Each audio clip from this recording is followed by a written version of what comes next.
somewhere, trying to tell somebody that he cares.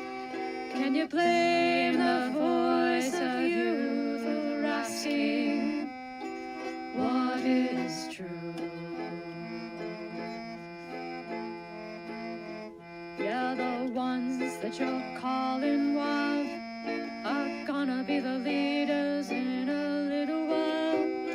When will the lonely voice of youth cry, what is true? This our world's waking to a newborn babe, and I solemnly swear it'll be their way. You better help that voice of youth find what is true. And the lonely voice of youth cries, what is true?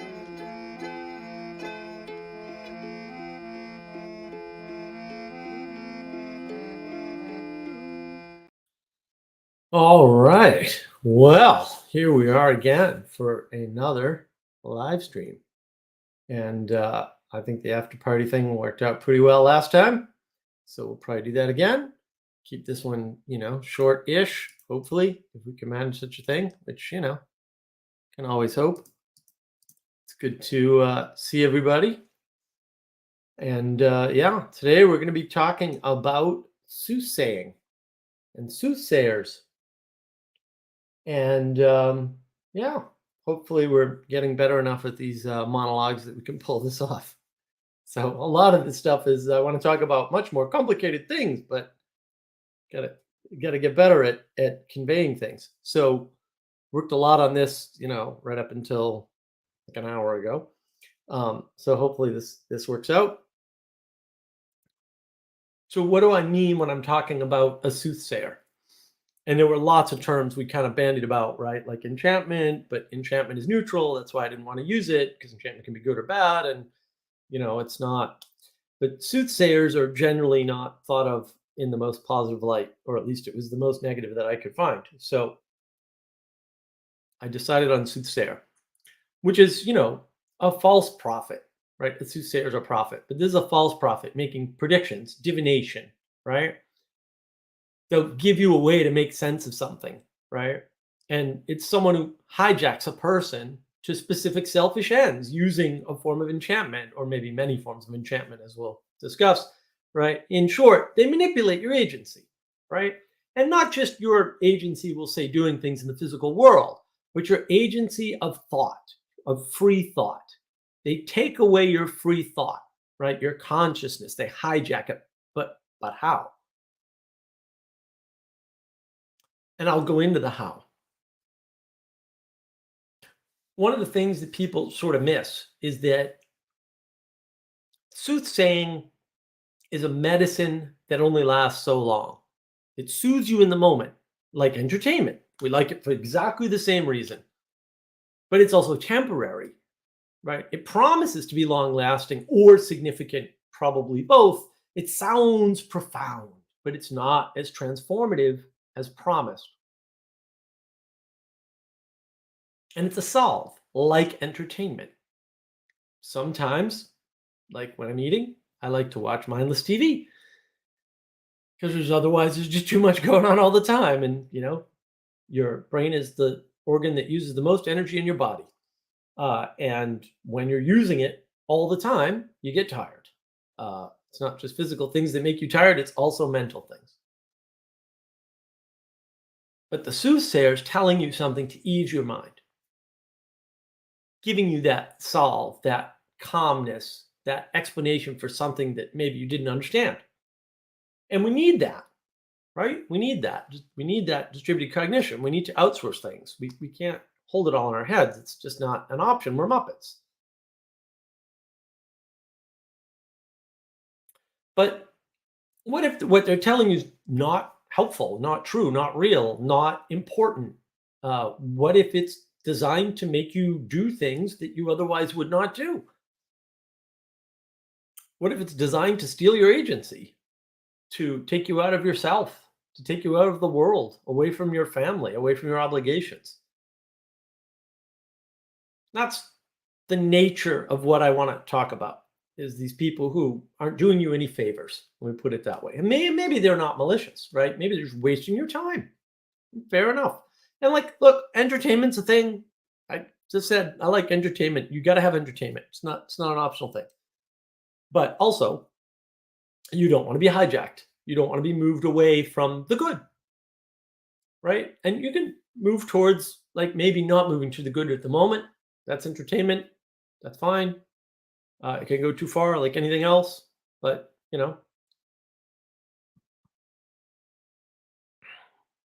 we were struggling with ways to figure out what this process of soothsaying, or we'll call it negative prophecy or bad enchantment, you know, really was. Like, what's a good way to sort of describe it? And Sally Joe, and in her way, 'cause she's very sensitive to these sorts of things and kind of notices pretty quickly when people are using negative enchantment, we'll say.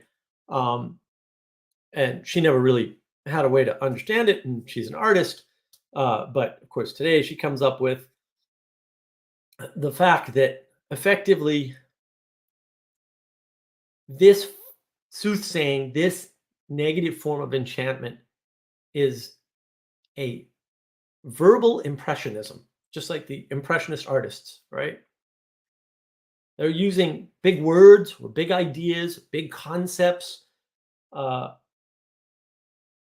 or complicated frameworks to build these verbal impressions of the world, and you fill in the details without even realizing it, right?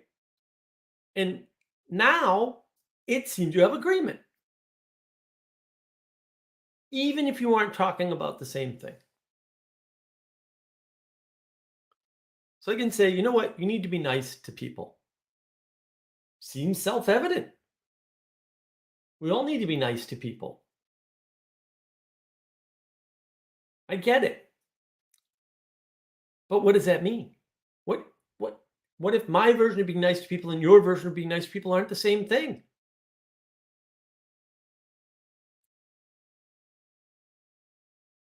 You've filled in your own details of what being a nice to people is. I didn't do that. You did that. I gave you the framing. And it can get more complicated than that. Usually does. But that's kind of the simplest form.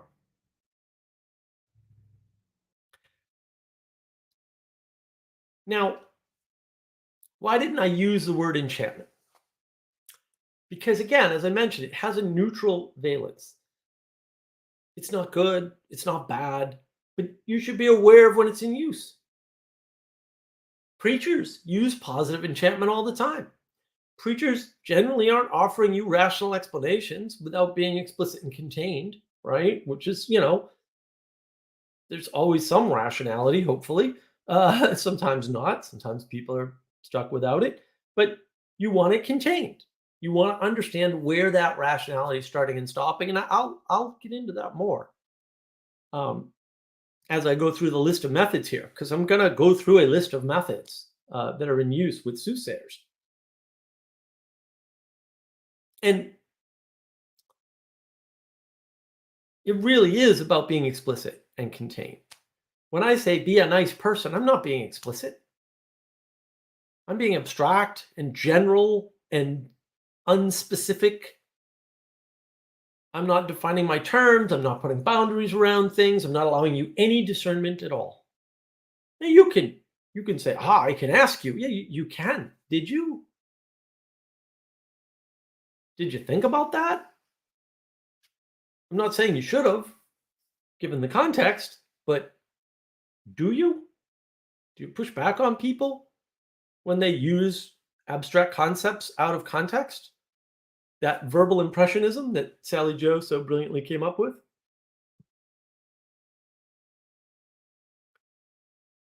So I've got this bunch of methods. Again, probably not an exhaustive list. We don't try to be complete here. We just try to do our best. Um, and hopefully it's good enough. And if it's not, then it's not. Not all these methods are in use at the same time, but they're all important to know about, right? Usually there's more than one method in use at once to do this soothsaying thing. Sometimes not, but usually it's more than one thing. And so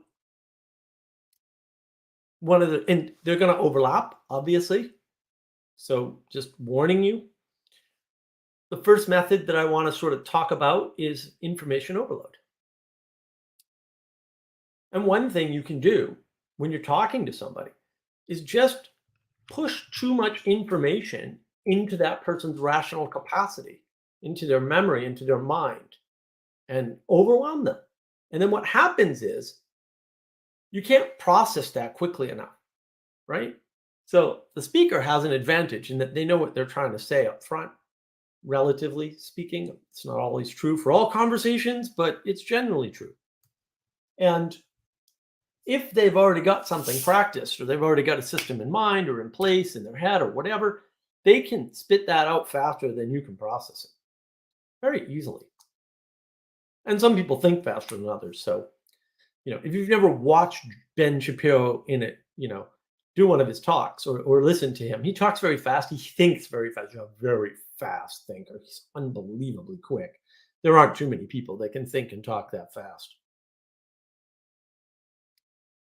If you watch him in his Q&As after maybe one of his talks, say pre-fake news virus scamdemic, he does amazingly well with people in terms of speed of response, right? He's ready. It's not that he's thought these things out. It's that he thinks that fast through the problem. And he can use that to overwhelm people with information. He doesn't, actually. He tends to allow people to catch up. But he doesn't have to. So what happens when you get overloaded with information? Well, you default to emotion. That's what you default to. So instead of trying to rationalize all the data coming in, because there's way too much, it's overwhelming, you're tuned to the emotion. Well, what's the emotion in the information? When I'm talking, I'm changing the tone of my voice. Maybe I slow down so that you can catch up. That gives you the sense that you're safe or safer than you were. It's not about feeling safe. You just have to feel safer when I'm talking slowly, which will do that. You'll be like, oh, okay, the pace has come down. I can relax. Your emotional systems are taking over. And you're defaulted to any emotional signal that's coming in. It's going to get inserted into your psyche unconsciously. And we can tell this has happened kind of after the fact because we can't remember what happened. So there was this AI talk that John Vervaeke did that I've been pretty critical of. I think you've seen my, maybe saw the live stream that Manuel and I did about it, and I've talked to a few other people about it. And I asked a couple people that listened to it, like, well, what did you find that was so amazing about this talk? Because I'm just generally interested. Like, I'm an expert in AI, and I was horrified by the whole thing. And not just the AI part, the technical inconsistencies and inaccuracies. And they couldn't remember. They couldn't really identify the why. Like, what grabbed your attention and made you feel that way about these things? That's a red flag that you've been emotionally hijacked by a soothsayer. Once you blow up the cognitive capacity of the listener, inserting a nice feeling is easy. The person then remembers the feeling, has no idea how that feeling came about. Bang, they're hijacked. Why did you like that talk? What about AI did you learn? What was said that was so profound? What did you take away? What did you integrate into your life? That's a good hint that you've been hijacked, that some soothsayer got a hold of you and gave you a salve or a balm for your soul, for your mental capacity. I'm not saying that John Vervaeke didn't make some really profound statements in the AI talk. He did. I starred a couple of them in my notes. They weren't related to AI at all, by the way. Did you notice that? But they were profound statements. There's no question about it. Not only were they not integrated in the talk, but they're not necessarily integrated in your life. So one of them, which was quite amazing, like some of this stuff is just mind blowing. He said, and I have to paraphrase, forgive me, but he said basically that religion was the way in which we learn to be in a hierarchy that we're not at the top of. Wow. That's a whopping, it's nothing to do with AI. Zero overlap with AI. Zero. It's a profound statement, though. And when you hear that in the moment and you don't remember it, you're not going to church. Which, if you understood the statement, you should be. Like, if you think that's a profound statement and that's correct, you damn well better be going to church. Or at least engaged in some kind of a religion. If you buy that, like, I'm not saying it, you have to buy the argument, but like if you're affected by that argument and you're not like engaged in a religion as the result of that, and maybe you were before, so fair enough. It didn't have an effect on you that's of any real import, or any effect that it has is like, who cares? You didn't integrate it in your life. You didn't take it away with you out of the talk. The talk just became entertainment at that point. So another method that soothsayers use is making you feel good. And there's lots of ways to do that. So aside from the low, slow tone that people can use, you can also just tell people good news. You can say, well, really, you know, the the political system is ultimately going to fail and free us all from all of its foibles and errors. And the new proletariat will rise up and manage itself, and then we'll never have to worry about a political system again. Obviously absurd, in case you weren't following. Um, a lot of times, these methods of making you feel good are predicated on not having an expectation. So you go into a talk and you're not sure what it's about. Fair enough. You're in exploratory mode. Big fan of exploratory mode. It's one of the modes of play, in my opinion.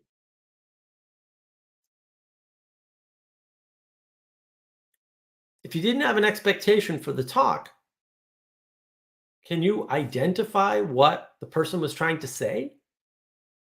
And again, did you learn from it? What did you take away? How did it make you feel? What about it made you feel that way? Right? Did they mix those 2 cent words with feeling words? Hijack.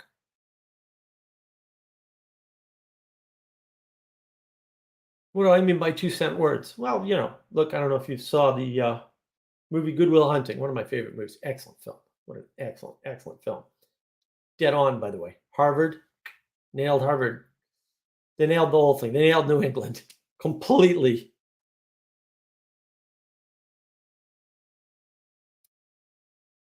A lot of big words, multi-syllabic words, fancy words that you don't hear in everyday use. So I can say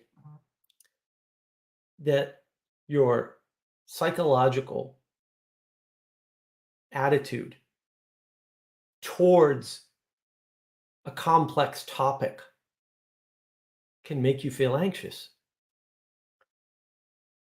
But I'm using a feeling word, anxious, in with all these other big words. I didn't say anything, by the way. Did you notice? I didn't say anything. There's no information conveyed. Your brain filled it in, that verbal impressionism that Sally Joe so brilliantly pointed out.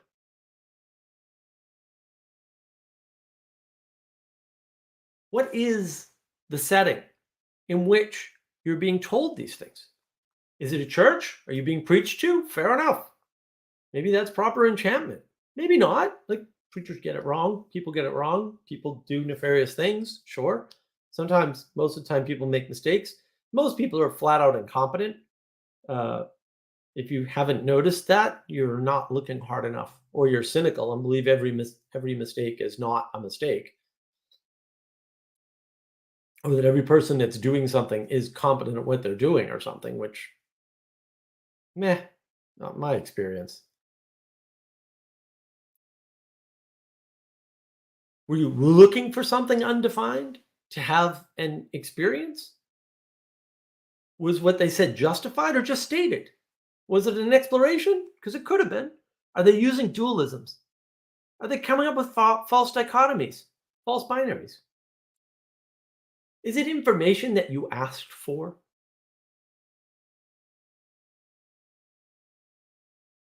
Is it what you came to engage with? Was it the type of engagement you were expecting? Who set the frame? Who decided upon the perspective? Was the perspective challenged? Maybe they're just making you feel good. There's nothing wrong with that.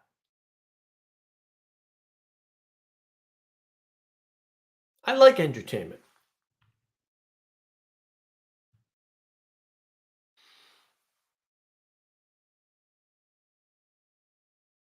Another method. They use axiomatic assumptions.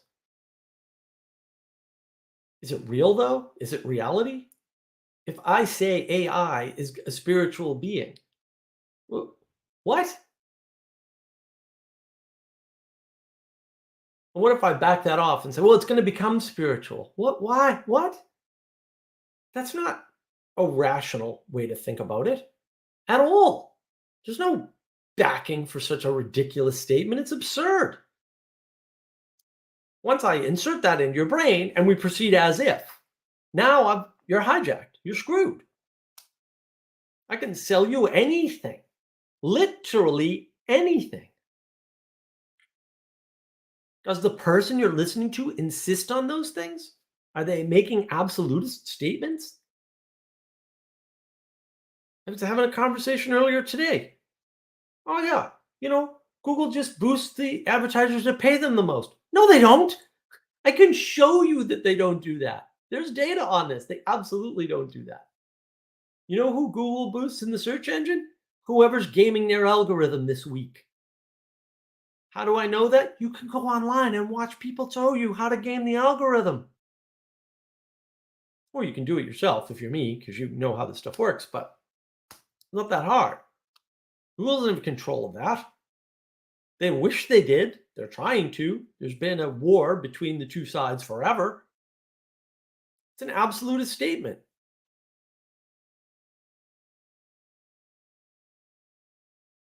Lots of multisyllabic words, that's more confusion to get these axiomatic assumptions into your brain.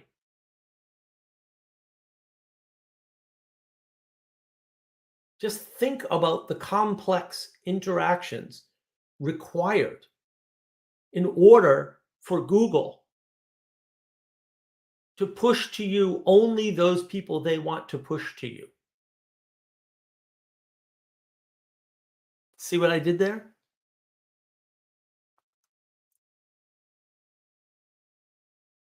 Of course, I did it in reverse, but that was fun.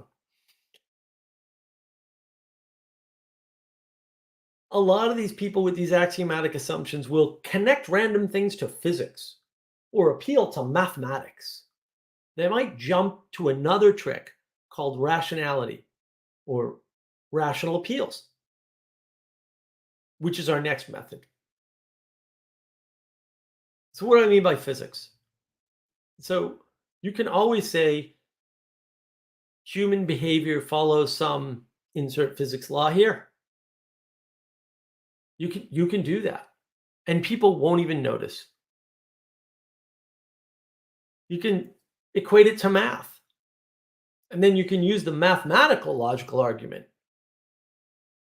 to bolster your psychological argument or your metaphysical argument or your religious argument or whatever it is. People do that all the time. They're just axiomatic assumptions.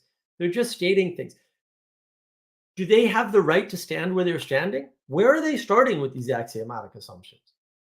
These are valid pushbacks to people. I know Jonathan Peugeot used to ask people all the time, where are you standing when you're making these comments? Yeah, it's a good question. Well, let's jump into rationality and rational appeals. Are you making logical connections between what they're saying? Or are they stating logical connections without evidence? I can connect anything to math. It's not hard. Is it valid?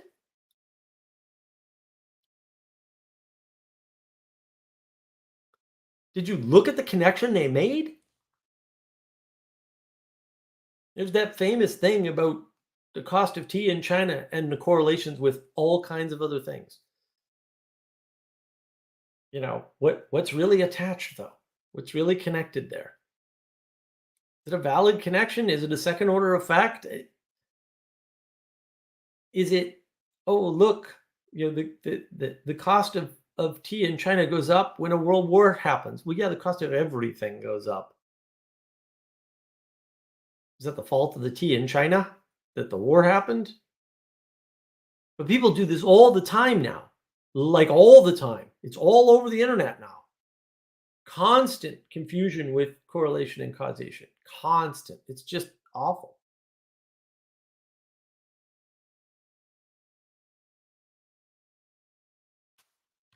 I mean, it's everywhere.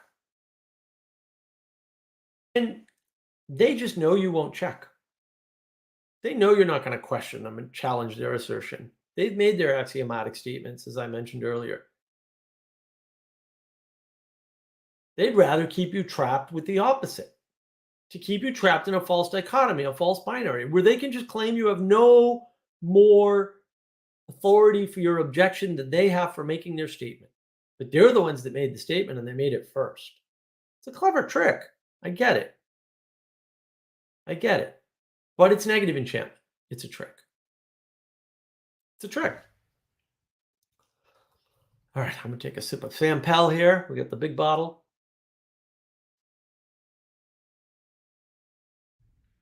Just to wet my whistle. So who's making the logical connections? It's a good question. So another method. Let me ask you a question. How do you build trust with somebody? What are the methods of building trust? Repetition. Say something over and over again. Especially if you hear it from different people. Flattery. You're a smart person. You can figure this out. Then I make my axiomatic statements. Promise of understanding. Let me give you a new way to understand politics. Binary frame, always bad, no good, don't do it. See what I did there? Another reversal. Promise of control. Once you understand politics, you can use it to your advantage. Maybe, maybe not. Like maybe knowing something doesn't give you the ability to interact with it. And these need not be explicit. A lot of times they're implicit. They don't flat out say, let me give you a better way to understand politics. They might say, well, if you put that in a political frame, you can see clearly that it's a reversal. Doesn't have to be a reversal, but you can back into these things. It's very unconscious what soothsayers are doing. They can make indirect claims. So they can appeal to your trust in them without making a claim themselves. So they can say, well, I heard from a bunch of people, whatever. Really? Now they're not making a claim. The claim's implicit. And then you can understand something. Maybe you already agreed with that, with their conclusion, right? That's usually how they do it. You can find a problem with anybody. You could say so and so's a bully, and then give evidence for bullying. That's easy to do with anyone.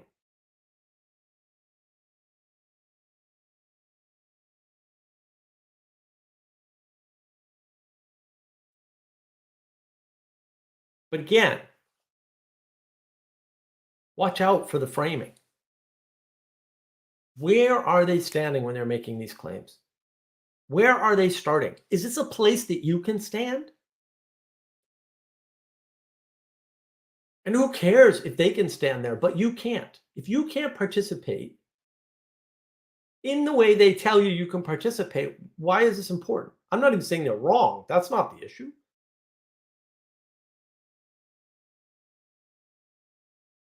If there's a war and they say you can pick up a gun and shoot it, and you can't pick up a gun and shoot it, that's not helpful. They're going to get you killed. And I'm not saying it's malicious. This soothsaying doesn't have to be malicious intent. Can be. Most often it's not, but it doesn't matter. It's not useful to you.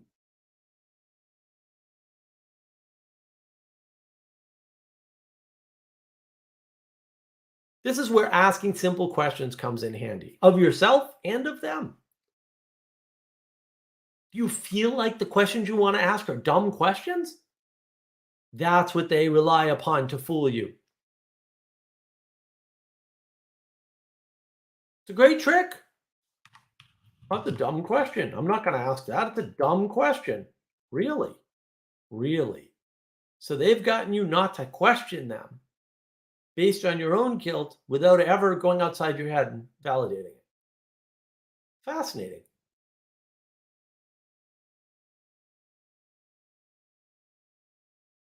And we sort of touched on this before, this rational, scientific enchantment frame.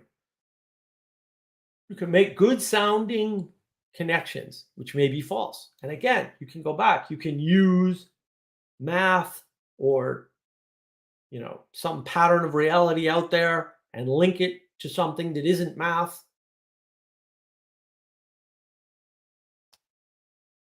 You can make a rational argument. It's one of the things that just bothers me. I talked about this a couple of years ago now on Vander Clay's stream. It's my name next to Jordan Peterson's name in the same video title. Awesome. Paul's very generous. Wonderful, wonderful person. Absolutely wonderful. I used to play the logic and rationality and reason game with people all the time. And I'd say I can justify anything that way. It's not that hard. There's a trick to it for sure, but it's not overly difficult. Not for me. It helps to have dyslexia. You can start from the back and go in reverse. Handy stuff. So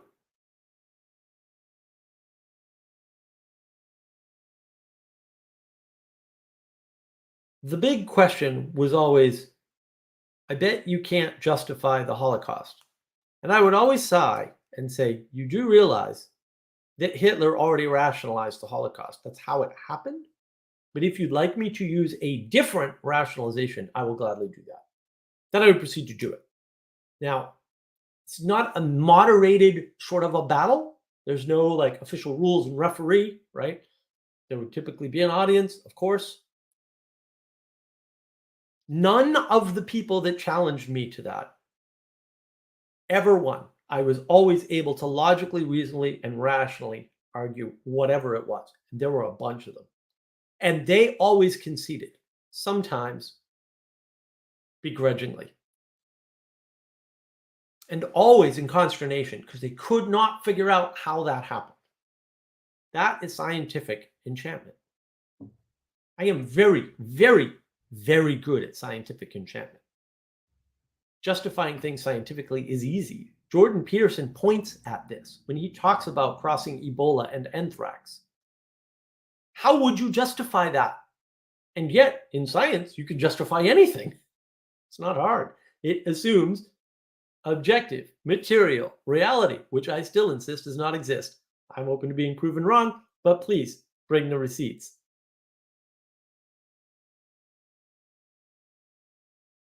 And I will address this question. What's the motive of the soothsayer? Soothsayers have lots of motives.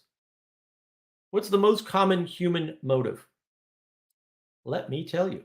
The most common human motive for somebody to tell you something, literally anything, is for them to fool themselves.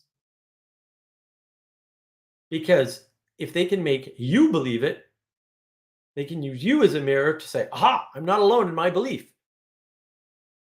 And we all want bigger tribes. And I've talked about tribalism before on navigating patterns. It's kind of important to realize that that's a bad frame, but it's also a valid way to think about certain things at the same time. I wouldn't divide the world into tribal and non-tribal or political or any of these stupid frames that are tiny and useless.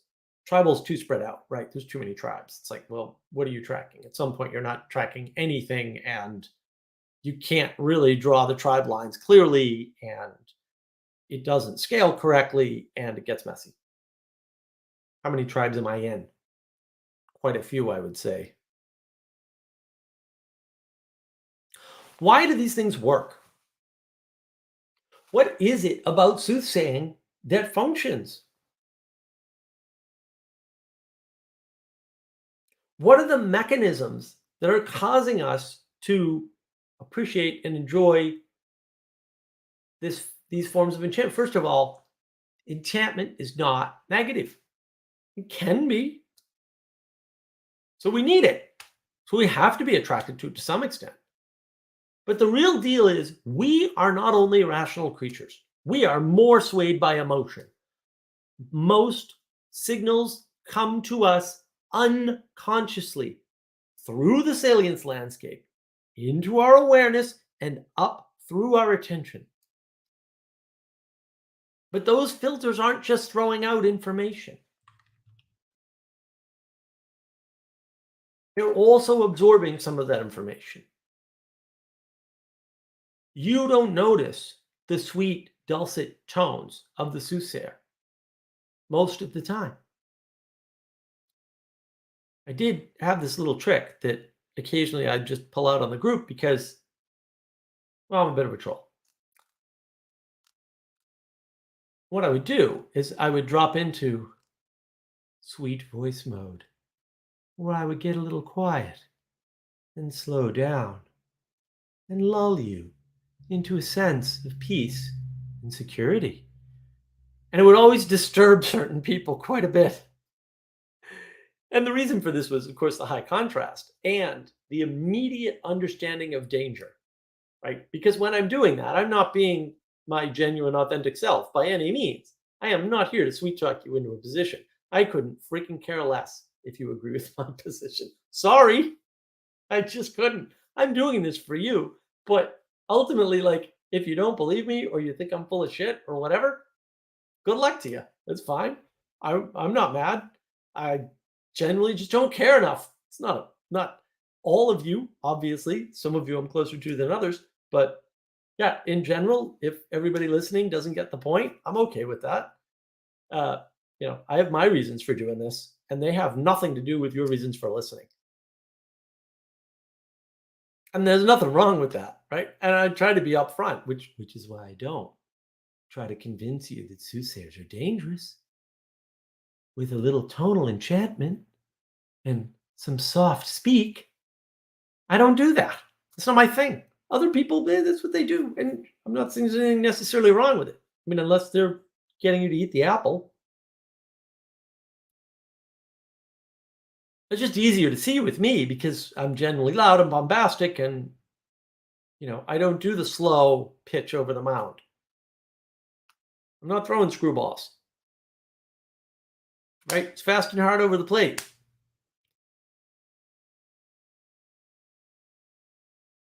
So those filters are also taking in information. The salience landscape is feeding you stuff, and your awareness is picking it up. And that's getting fed into your attention and it's modifying your attention. You pay more attention to certain things than you do certain other things. Some of that's tonal, some of it's based on the positive or negative valence of the words you're hearing, as well as the tone. And some people use that. They use a tone opposite to the valence of the words. You want a really great example of this? Um, there's a lot of music like this where a pop song about a bad relationship. What's up with that? If you want bad relationship music, you listen to Stabbing Westward. They're this hard-hitting industrial prog rock band. And on the one hand, I don't know who the lead singer went out with, but I know he went out with all the women I went out with. That's for sure. When you hear Taylor Swift and her heartbreak all poppy and happy, it just I'm not saying it's a bad thing. I love Taylor Swift actually. Great music. Uh, I'm not saying it's a bad thing, but there is this dichotomy, right?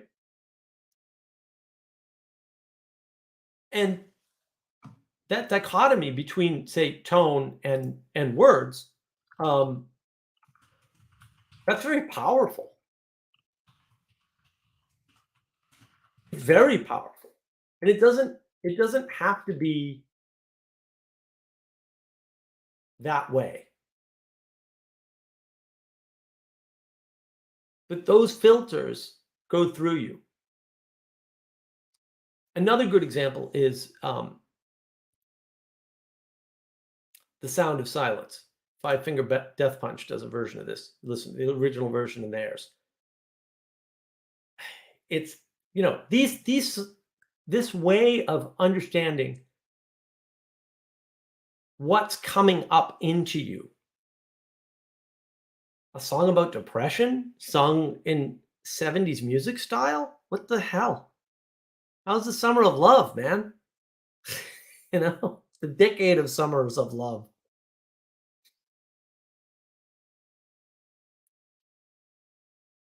How do you fight against this stuff? What do you do about this information that's being put into your brain that you have very little awareness of? Maybe none. Maybe it's all unconscious. I don't know. I don't know why John Vervaeke resonates with people when he talks about AI. He can't be resonating with the techies. He can't be resonating with the religious people. Basically saying terrifying things on that front.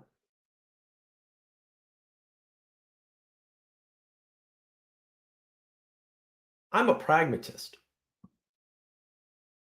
So how does that work? I mentioned it earlier. Can I participate? If I can't participate, it's not relevant to me. Even if it's correct, even if it's accurate, precise, etc. What does that look like? Let's suppose if I had access to the President of the United States, I could convince him to do something with an executive order. How I would know any of that, we'll just take it as axiom. And this is the other thing, right? We'll take them as axioms that if I had access, I could convince the president and that would result in an executive order. There's a lot of assumptions built up in there, right? But I don't have access. It's not relevant. Can someone convince me that I'm smart enough that I could convince the president so well that he would then write an executive order? Ooh, that's a tempting thing to be told. Ooh, that sounds like fun. Yes, stroke my ego. I'm not dumb enough to fall for that. I kind of have a good idea of what my limits are and what the limits of reality are. Because just because you can convince the president doesn't mean he's going to do it with an executive order. And even if he writes an executive order, it doesn't mean it's going to stick. Oops. Mask mandate, anybody? But I don't even have access. I don't need to go through all that, like axiom false, axiom true. I don't have access. It's not relevant. Game A, game B. Got a video on that with Manuel. It's a video we put the most research into by far, probably 10 times more research in that video than any of my other videos. Manuel and I put in a garbage load of work on that video. Took all the restraint we could muster. You ask the game B people, okay. I'm not going to ask you what game B is. It's fine because you already said you don't know. how do I participate in either game B or bringing it about? They don't have an answer. They don't have a positive answer. They might say, stop participating in game A. Thanks, genius. Did you define game A? Did you give me an alternative for participation? No, of course not. You don't even have a thing. It's all made up. It's all a fantasy. If the world were described this way, described, not prescriptive or predictive, described as game A, then we could describe game B, which in fact they can't, which is just hysterically funny to me. And you could do that, and all of these great utopia things would happen. You can't participate in that. Maybe you're right. Who cares? We don't live in that world. I'm not going to. Maybe everybody else will live in that world and not me. Also fine. But it's not here now. Problem solved. I don't need to get sophisticated about it. It's not valid right now. It's not worth putting my time, energy, and attention into. It's not worth it. Just not worth it.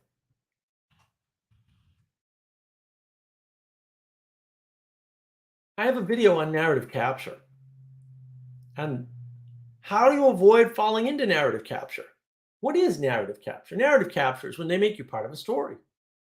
Like you could be the game B hero, breaking out of game A and bringing us all to the utopia of game B.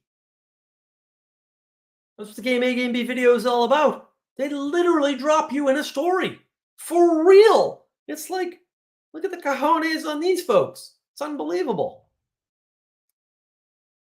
Where did the story start? What character are you in this story? Is there only one of those characters? Like, is it like the head character? Are you the one guy who can convince the president to write the executive order that brings about game B and saves the world single-handedly? Because it can only be one of those characters. Are you sure that's you? Is this a character you can be? Can you be so persuasive that if you were just in front of the president, you could convince him? Or if you could just talk to somebody, you'd get them on board with the climate thing? Is that you? Is it? Is it you? Really? Are you sure? Is that something you can do? Is it stated as a binary, a false dichotomy? Are they appealing to the contradiction? You're trapped in a paradox. You have to break free. Can you? What about everybody else? Let's suppose you're trapped in the matrix and you break out and there's nobody else who ever broke out. Is that better?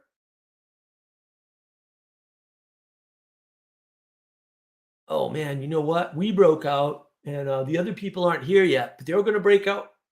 Really?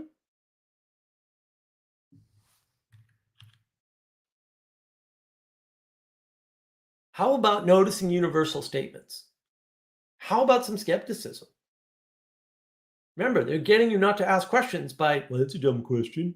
It's very banal. It's an easy question.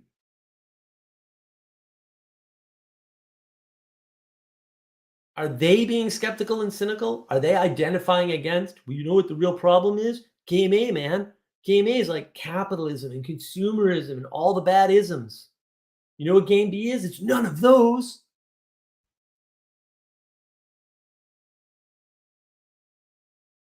It's always correct to criticize something because nothing's perfect, especially not you, especially not the person you're listening to. That's me right now. Skepticism and cynicism are always correct. Always. That's not a genius thing, guy. 3-year-olds do that. Thank God they do. But like, really? Is that something to be impressed with? I'm not impressed.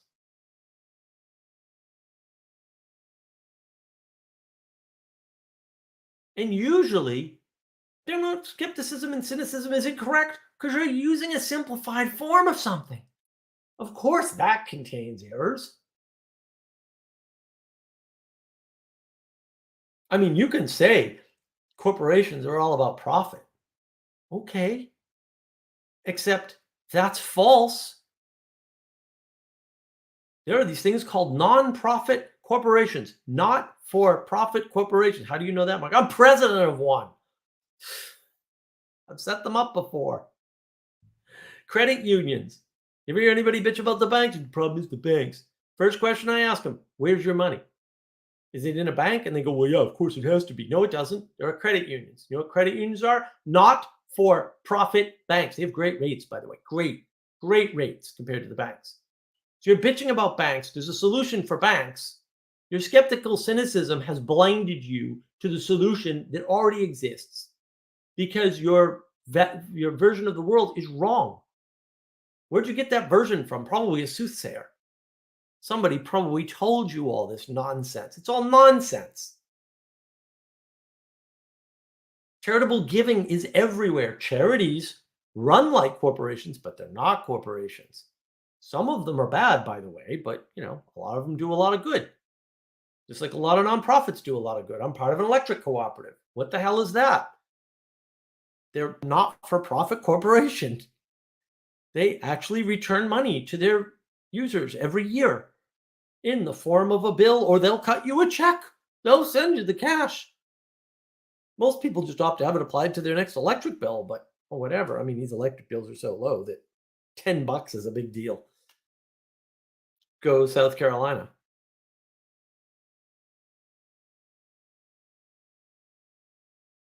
Lots of things are true but useless. You're not getting around corporations. You're not getting around corruption.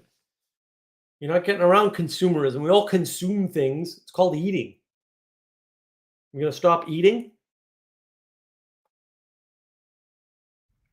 You can do that. You're going to stop me from eating? Good luck. I like to eat. I'm going to eat when I want. I don't care if you're trying to save the planet. And I'm not eating your bugs. So piss off. How about the connections people are making? Are they valid? Are they real? Are they helpful? Can you follow those connections? Because maybe if you can't, you shouldn't follow. I mean, I'm not saying that for sure. I'm saying it's worth considering. And if somebody else can follow, but you can't, maybe stay away. It's not a big deal. You don't have to play every game that comes along. And look, if you're going to follow other people, be honest. I'm going to follow that person because I don't want to disengage. Fair enough. You've got the negative. I don't want to disengage. You've got the positive. I'm going to follow that person. And then you're taking some of the responsibility for them maybe screwing up. Some games are all in. Jordan Peterson. Not hard, right? It's conform or be cast out. See what I did there? It's important and true nonetheless. It's a nice little binary. Conform or be cast out. And you're casting yourself out in that case. Do you hear tonal enchantment? Curtis Yarvin, he did an article, I think the name was Gray Mirror, about circling. And Guy Sengstock and I guess his ex-girlfriend or whatever was into circling. And he looked into it. And I'm not a particular fan of Moldbug, Curtis Yarvin, not even remotely. I think his framing is awful. Calling everything a church is dumb. But he's not stupid, and he's got some good stuff. Everyone's got some good stuff. Like 3-year-olds come up with good stuff all the time. Quite brilliant.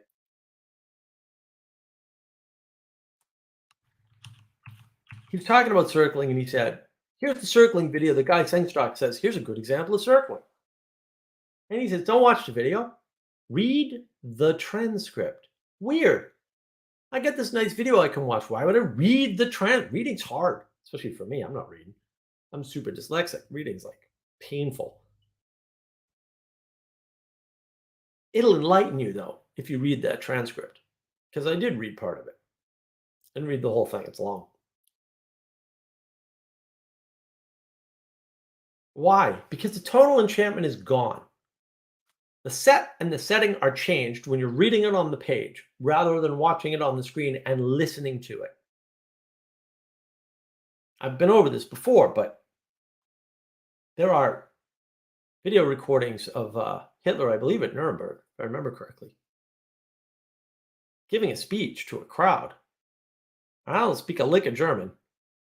I barely speak a lick of English, so shut the subtitles off. Just watch and listen. Wow, that'll move you. It moved me. It moves me every time. I've done it a few times just to see if the effect wears off. Not really. A little bit. Not really, though. Not enough to worry about. And I know how that ended. And I'm still pulled. That's scary stuff. I mean, this is, when Jordan Peterson does that in Maps of Meaning, I knew he was right. I knew exactly what he was talking about already. I'd already done the experience on that. Is the soothsayer appealing to experience their own or other people's? And how are they doing it if it's their own? It's a good question. Is it an experience you've had, or is it an experience they're telling you you could have? Very alluring.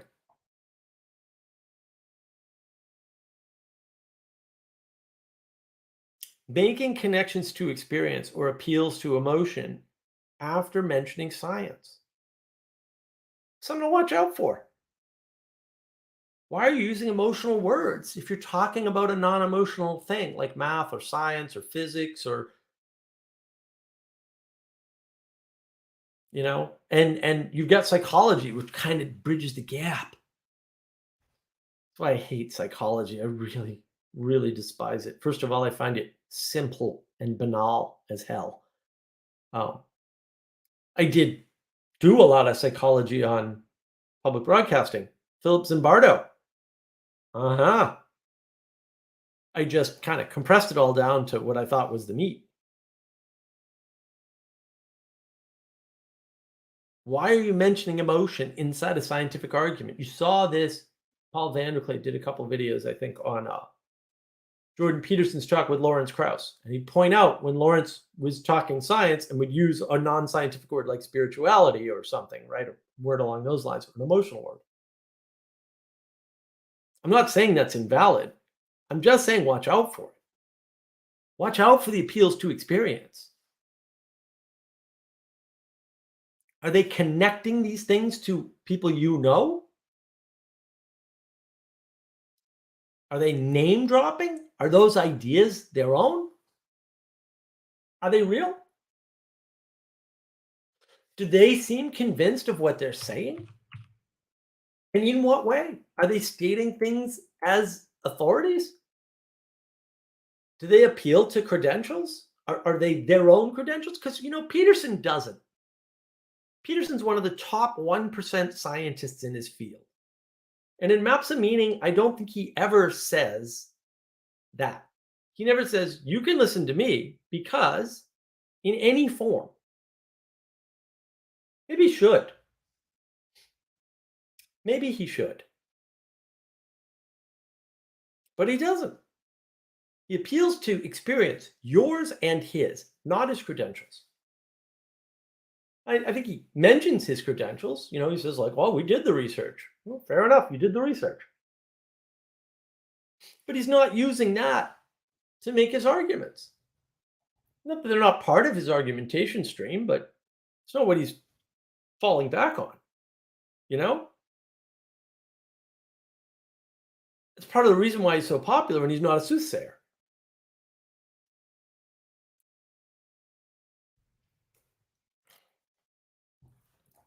Are they connecting their ideas from one specialty to another? Look, I'm a big fan of cross-disciplinary stuff. It's valid. It's important. It's significant. For sure. For sure. But is it valid? Are those real connections? Are they taking responsibility for telling you something? Are they telling you the downsides, the sacrifices for their system? Because if they're not, maybe they're full of it. I don't know. Could be. Where is their participation and where is yours?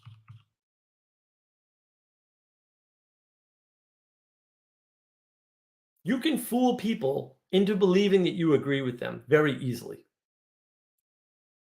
You can mention something and they'll assume their conception and yours are the same. Look, we have to do this to some extent, right? We got to have starting areas. Everybody agrees that we need boundaries, but if you don't define where they are, like most of the people on the left, even when pressed, that's a problem. So if I just say, yeah, no, we definitely need boundaries, but somebody else says the boundary line needs to be drawn here, we're not talking about the same thing. I'm just saying boundaries exist, but I'm not actually setting them. The other person's setting them. That we have to agree on where they're set, not that they exist. That's a Captain Obvious moment.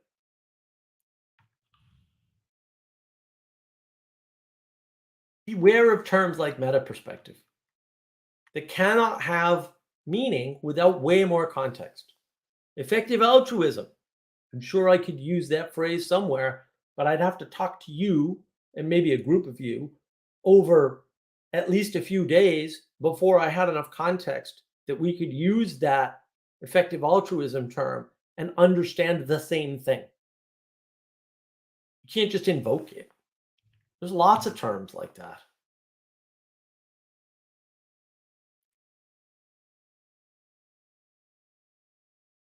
If there's an assumption of rationality and perfection, then it's easy to sound smart. And right now, we are stuck in a world where we are assuming people are rational, conscious, competent agents.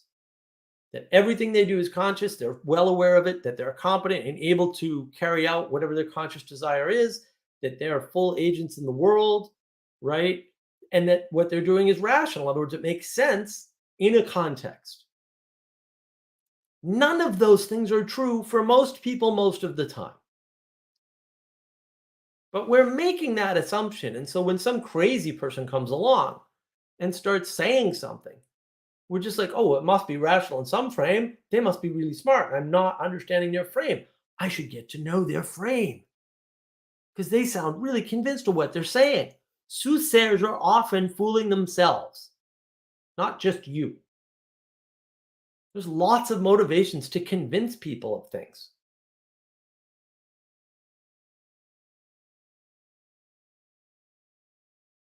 And sometimes you have to convince people of things because prophets are real. Prophecy is important. Did you notice the switch in frames? Because people switch frames all the time on you. I'm not even saying it's a bad thing. You just have to track it.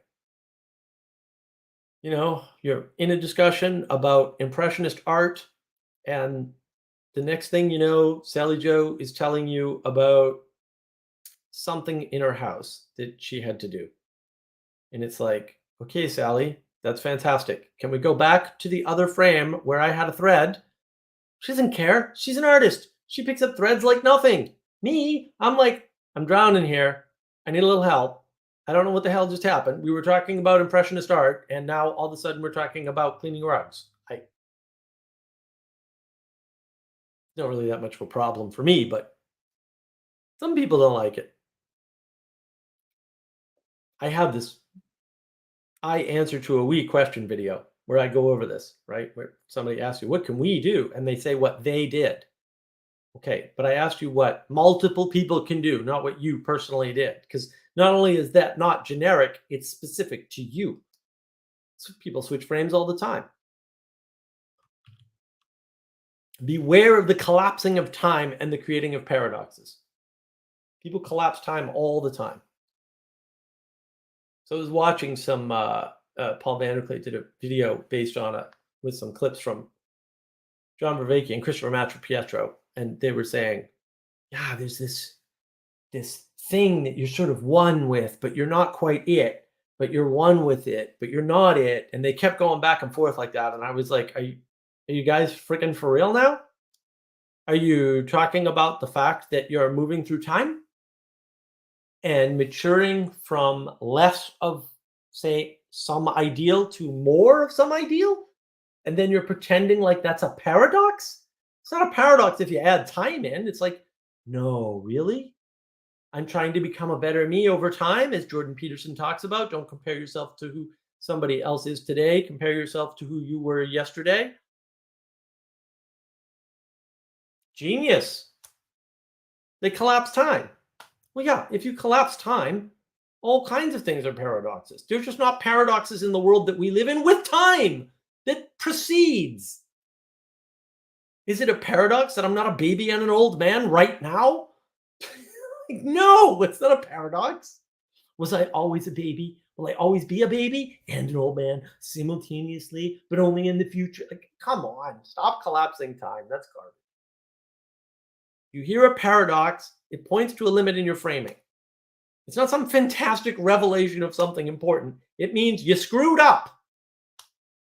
And I'm not saying it's bad. I'm saying, look, there's a limit to your frame. Look up Zeno's paradox. What does Zeno's paradox say? Zeno's paradox basically says you cannot touch a wall. You can't reach a wall. You can't reach any destination through measurement, through quantity. You cannot do it. Zeno's paradox is clear as a bell. You can't actually get to a destination. You can move towards a destination forever, but you can never reach it. That is what it says. It is not wrong. There's nothing wrong about the paradox. What's wrong is your stupid frame. If you think the only way to get somewhere is to measure the distance to it, zero is not a measure. It's actually not. It is the statement of no measure. It is null measure. You can't resolve that with measurement by definition. These are important definitions. Just means that you're thinking about the world materialistically and in quantity, and ignoring quality causes problems. The appeal to history can help separate those who are soothsaying from those who aren't. So James Lindsay does this wonderful videos. I think this is in WTF is SEL, which is a wonderful video. He basically talks about, well, yeah, if you pay attention to these people, they're always sort of appealing to Gnostic tradition that goes back to 1752, that goes back to the Eleusinian Mysteries or some similarly old ancient Greek thing. And he says, the problem is we have no texts. They're stating the historical connection exists, but there's no historical evidence for it. As opposed to Peterson, who says, look at the history of this pattern. You see that pattern today? He doesn't say it that way, but it's what he's talking about. Peterson's not a soothsayer. Is he a prophet? Probably.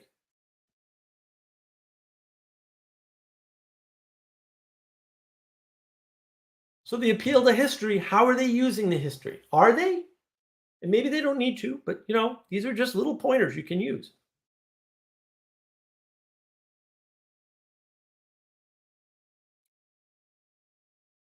The following statement is true. The previous statement is false. That just means your authority is incorrect. It's not a profound statement.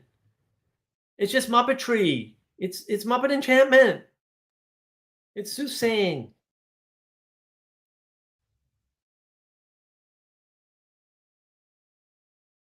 You can know things. Can you? Can you know as much about computers as I do? I had a lovely talk today. I had 4 meetings today. Oh my goodness, thought I was going to die. Lovely meetings, though, actually, all very productive. I haven't done a 4-meeting day in 4.5 years, maybe more. 4 meetings is a lot. I was talking to this guy. He's in South Carolina, too. He was going into, well, when you're doing encryption, the uh, the hardware limitations matter. Of course, he was talking about floating point and the difference between the floating. And I was like, oh yeah, I do AI work. Guess what matters? So it turns out that if you change the software version of something, it uses a different hardware implementation, right, to get to floating point numbers that actually matter a lot. And now the AI is broken. Same code, the compile side breaks. Did you know that? It's so esoteric. Almost nobody knows about that stuff. And that's what we were talking about. There's a handful of people that know this. Somebody asked him, what happens when you hit the power button on your computer? And he went through the whole thing. There is a whole thing to go through. I'm not going to do it to you. I won't subject you to that. He said it took 2 hours. I was like, well, okay, if you want to be really, if you want to go through the whole thing, I can see maybe it taking 2 hours. Totally. Because I probably a little rusty, but I do know all that. Most people don't even think about it. They don't understand firmware and BIOS and how those two things interact, because your firmware and your BIOS might kind of be the same thing, but the BIOS is actually the sum of the settings, etc. A little bit more complicated. Anyway, this whole power on sequence and all kinds of neat stuff happens with timing on the board. And yeah, I could go into it. Can you know those things though? Do they say, like, you know what I mean? Do you? Or are they saying that to get agreement so they can move on with their false axiom? Is it the same meaning? I know a meaning. Is it the meaning you intended? Oh. Redirection, misdirection, not answering questions, using a question that is not a clarifying question to answer a question.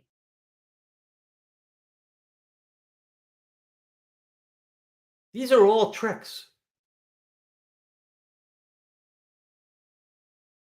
So I hear you're going to sign the Equality in Marriage Act.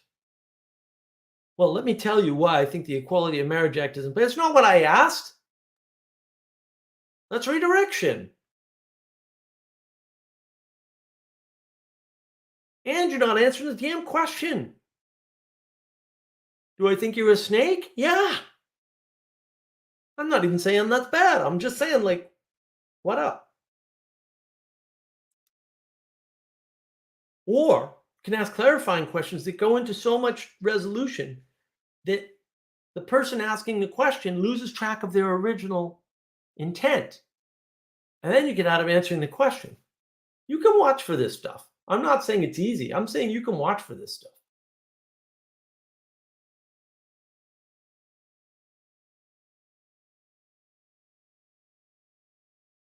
Not answering easy questions. Easy questions usually have easy answers. I'm not saying you have to be legalistic about it and say, oh, yes or no, blah, blah, blah. Sometimes you do, maybe. But you don't have to. Easy questions should get easy answers. I deliberately ask easy yes or no questions and frame them that way just to see if you'll answer the damn yes or the freaking no, or if you're going to go off in some spin cycle. Because then I know something about you and I know something about whether or not I can trust you. And you can call me sneaky for that or whatever if you want. I really don't care. I'm going to do what I'm going to do. And if you don't like it, that's too freaking bad.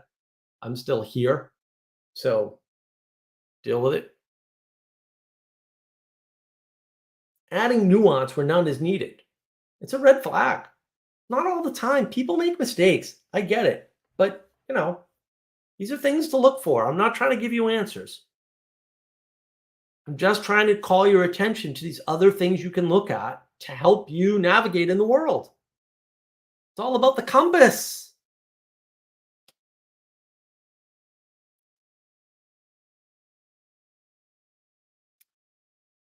Making profound statements that are not related to a topic. I went over that earlier. Saying that religion is the way that you understand or relate to or learn to relate to hierarchies you're not at the top of. A profound statement. Nothing to do with AI. Nothing. No possible overlap. Just a profound statement sitting in the middle of a talk about AI for no apparent reason. It's enchantment. It's soothsaying. It's negative. It's done to impress. And then you think the whole talk must be good because I heard this one profound thing, or actually there's at least 3 of them in there, probably more. I should listen again and get more notes. That AI talk. It's man, it's a gold mine for this stuff.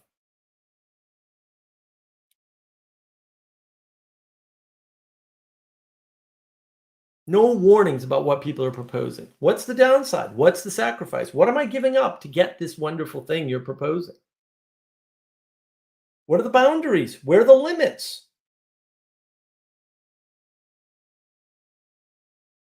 Do you have any positive things to say about the thing that you're against? Or is it just all negative? Are you giving people a choice? Or are you just telling them one way to do the new thing? Watch how people use words. Is it an appropriate word? Is it a buzzword that appeals to you? Is it a common word? Or is it something that you're going to find titillating because you know what it means and you think other people don't?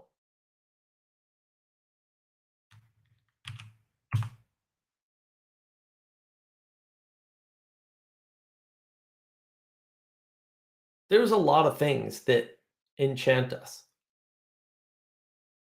One of my favorite things that I still marvel at today, the movie Superbad. I watched the movie Superbad with a bunch of my friends. I think shortly after it came out. Freaking hysterical. Cannot remember laughing so hard ever in my life. About 3 years later, I watched it again. I was like, what the hell? This isn't even remotely funny. I mean, there were some good jokes that made me chuckle, but I was like, what happened? I was convinced that Superbad was the funniest movie I had ever seen. And in that moment, it probably was. Maybe it's the funniest movie I'll have ever seen when all's said and done. I have no idea. But you know what? It's a one trick pony. And there's nothing wrong with that. I like to be entertained. Entertainment is good. In this case, no harm, no foul. I was looking to be entertained. I got entertained. It's all good. It's all good.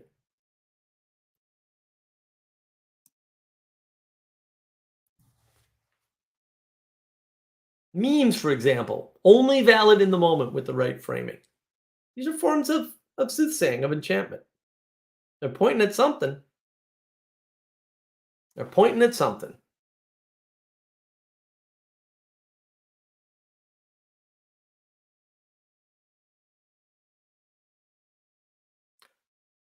The self deception of the soothsayer helps them to seem more authentic so they can help you to deceive yourself too. They want you in their delusion with them. Whatever other motives they may have, because people don't do things for single motives ever. No one, including you. It's never happened. Never going to happen. It's not a possible configuration of the universe. It's too complex. Aristotle came up with four causes for a reason. It wasn't random. How do we break enchantment? Reassessment through humility. That's how we fight the soothsayers.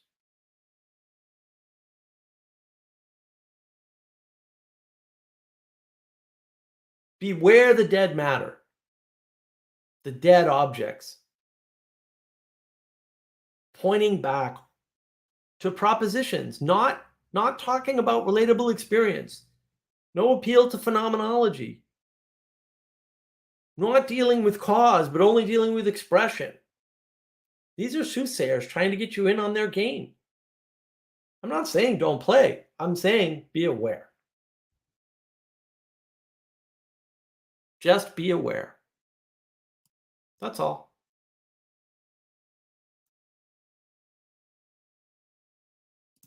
All right. That's my monologue. I'm going to make an attempt to go through the comments here. Feel free to jump in. I've pinned the message on navigating patterns, the only channel I can do that with. Oh, we got lots and lots of comments. I know I only saw a few of them while I was reading here. There's lots of agency here, even though we're Muppets. I know Grimm doesn't like agency. That would make people responsible. What a horrible idea.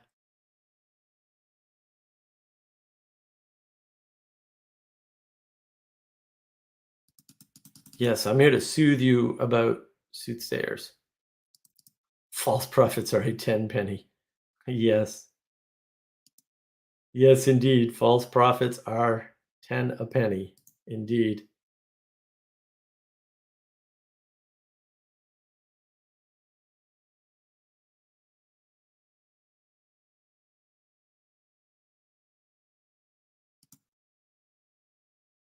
They got wheeled a lot for misdirection in recent crisis.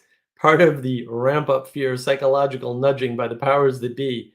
Yes, there's a lot of that going on. There's a lot of that going on. Mills, the information overload strategy seems like a good job to outsource to Chat GPT. Yes. Well, I think that's part of it. I don't think you can outsource things to AI. AI doesn't know anything, steals everything from others. It's the Frankensteinian funhouse mirror necromancy from hell. It's the stuff of nightmares. It's the good stuff of nightmares, but also nightmares. So, Anselman, I have a friend that does that, speaking rapid fire and torturous, long winded stories. Gets annoyed when I try to get her to clarify. Yeah, well, when people are doing that, sometimes they can't slow down because if they thought about it, they'd get depressed. A lot of people use the explanation rifle strategy, keep themselves out of depression. So I can understand that. They don't want a challenge to their worldview. Nobody likes their worldview challenged. I get it. I get it.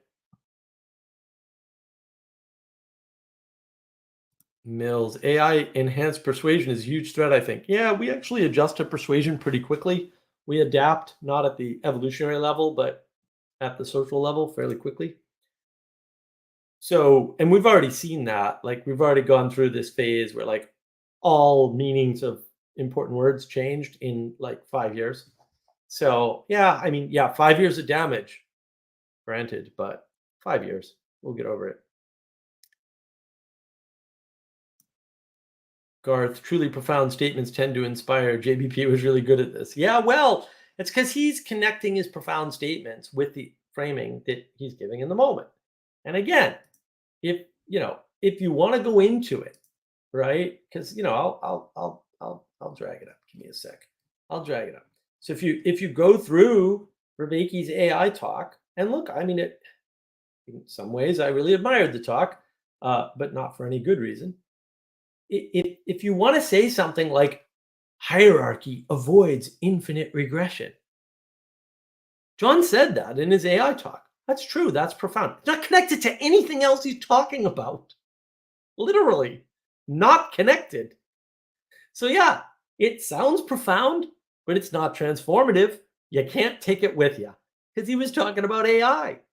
What does AI have to do with hierarchy? Nothing. Nothing. We could put it in a hierarchy, but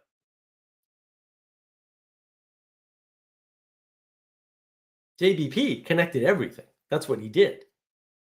One of the real reasons I was drawn to him because I'm like, I could do that. I do that all the time. I go off on these little branches and wind them back together and zip them back down the tree and stuff. Oh yeah, it's beautiful. You can see it in your head too. Like when Peterson talks, I see the little branches of the trees, and then I watch him walk them back down and wind them back up. And he talks about that in Maps of Meaning. He says it a couple. He catches himself like, "Oh, I got here. How do I get back?" He actually says that. It's hysterical.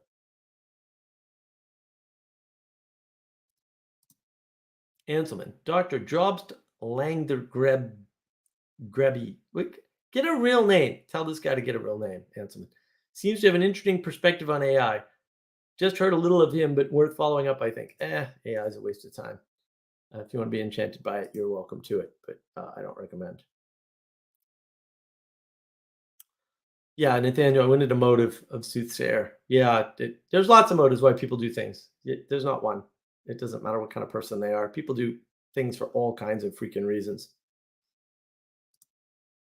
Mills, what if the perspective being presented resonates with intuitions you've had your whole life? That's the trick. Let me ask you a question. How many perspectives have you had that you could resonate with? That's the trick.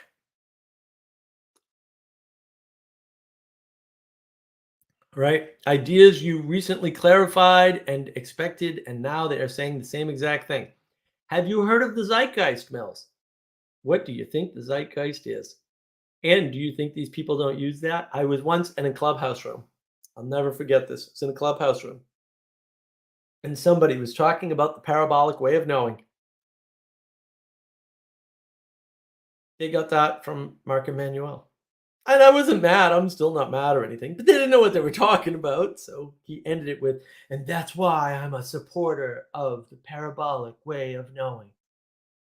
And I was like, really, dude? It's a little dramatic, but hey, I'm sure everybody there fell for it. Freaking hysterical. Anselman. This is a spicy take, Anselman. Vervaeke seemed to want to use the speculation about AI to try to demoralize Christians. Your God won't save you. It could write a better Bible, etc. I'm glad you noticed all that. A lot of people missed it. Yeah, he's very much using it as an attack on religion. That's why he's mixing religious terms and technical terms, which is something I just told you to watch out for. Anyway, um, Mills, he does seem to be wrestling. It is a bit disheartening to hear him putting so much faith in AI, perhaps over consilience of the wisdom traditions. Yeah, well, look, his projects are failing because they're dumb. And that's what happens. You have dumb projects, they fail. And yeah, he's wrestling because he needs it to be right. He's got a lot invested because of his trauma in the church with fixing this alleged problem. Of course, it's not a problem. So you're not going to fix it. But handsome. And I don't think it's faith in AI, but rather his intent on having a religion without a God and natural evolution. Yeah, that's well said. Maybe a messianic pretension about his own project. Yup. Well, and I don't think it's messianic. I think that it's desperation. Like, I mean, suppose you had the answer and you rejected it, and then you like lived out your life, and you're getting to the end of it, and you're like, "That's the answer I rejected." It's like it's upsetting. That's upsetting. Mills, God or the God principle, worth exploring. No, the issue is creation. Watch out for creation denial. That happens all the time.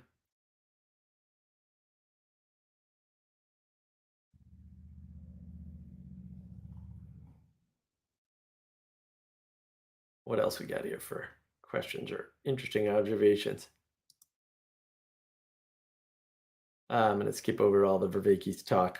I might address that in another video if I can manage it. Although, damn, so busy this week. Handsome and pop songs can instill attitudes unhealthy. Yes, or healthy.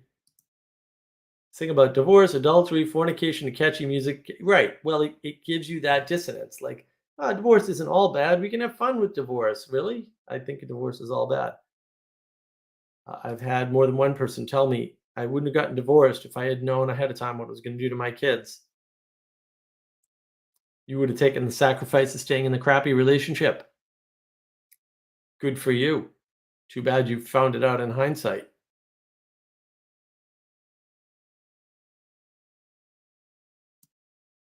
Mills, people will bathe and wallow, saying it eases pain. Total self deception. Yeah, well, you can look away from things for a long time, you know? Anselman, wear flowers in your hair and go to San Francisco to become a fornicating druggie exploited. Yeah, well, they really are. It's very sad. Takuan Soho. AI is good at impersonating Oasis and Drake. I do not know those references. I will take your word for it, though. AI is a demon, a Frankensteinian demon, funhouse mirror of our nightmares.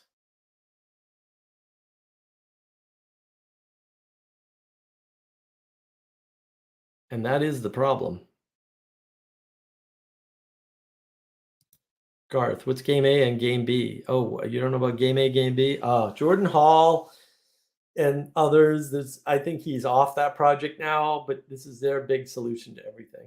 It's I have a video on it. It's on navigating patterns. You should check it out. They did this video. The Stoa people did the video on Game A Game B. They're not the only ones. The Game A Game B has been wide and far. There were Game A Game B people all over Clubhouse. They're still there. Some of them. Yeah, it's a crazy, crazy concept. The whole idea is just see, we're stuck in Game A, and we just need to get to Game B because in Game B, all the bad things in Game A don't exist. It's literally their whole thesis. Like, yeah, they use more words than that, but that's basically all they're actually saying. It's kind of funny. Yeah, Mills, this is right. A whole rabbit hole. Game A, status quo. Game B, fill in the blank with good ideas, pretty much. Yeah, it's pretty funny. And you're right, Mills. It's a framing that calls for contributive content. It's another way. You can do this. You can help us bring about Game B. You can't even define Game B. This is the trick, and I heard it. Well, Vanderclay mentioned it again today in his Q&A today, which I didn't listen to much because today it was a wreck. I was just busy all day. But he mentioned it again. This whole idea around the sort of the tricks that people play around framing, right? Where it's like, can you do that? Really? Are they defining consciousness? See, AI is almost conscious. We don't have a definition of consciousness. How can you measure AI in relation to consciousness if you can't define consciousness? This is an obvious trick, and everybody misses it. Like fair, like I'm not disparaging people. I'm just saying y'all missed it. No one has a definition of consciousness. They're just saying AI could get conscious or is becoming conscious or is conscious. They don't even have a definition. Oh, I missed Garth. Oh, I'm sorry. He left early. That sucks. No one should leave early ever.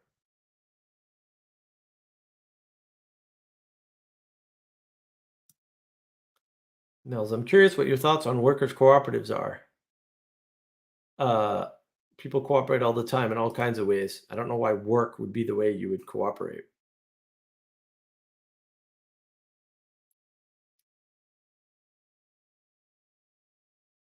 Jesse said he was 40 minutes away at 5 minutes to 8, which means he should be here any second. The Muppet apologizes. Oh, wow. Jesse, can appeal to authority be soothsaying? Of course it can. Of course it can. You can appeal to something somebody said and then bang, you know.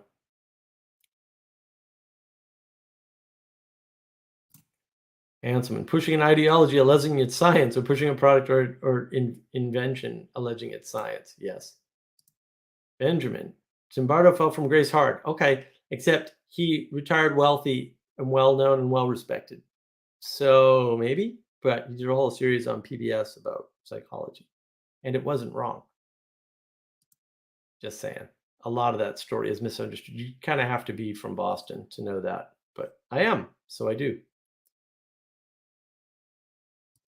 Implement facts get disregarded in the name of science. Science is a type of soothsaying, right? It's a type of prediction and prescription for things. Now, it's empty frame, right? It's objective material reality and therefore, but there's no such thing as objective material reality, so it's really anything you want it to be. That's why logic, reason, rationality game works, because I can use logic, reason, rationality to justify anything. I just have to switch the frame correctly. Because once I have the right beginning frame for you, the end frame is predetermined. That's what logic, reason, rationality does. It predetermines things. You want predestination, use logic, reason, rationality.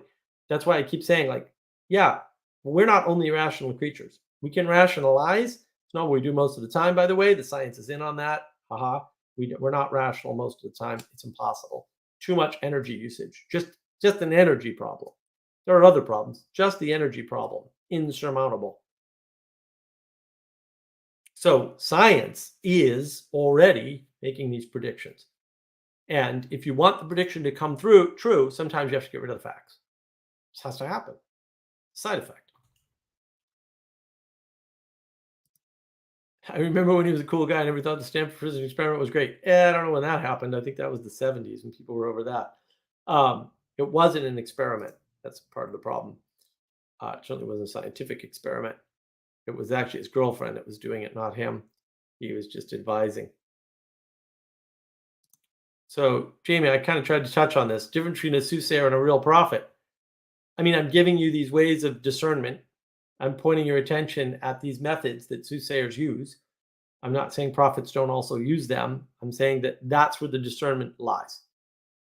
And that's the best I can do, really. Like, I can't, I mean, are you asking me to point at particular people? Maybe I would do that if you would point to particular people.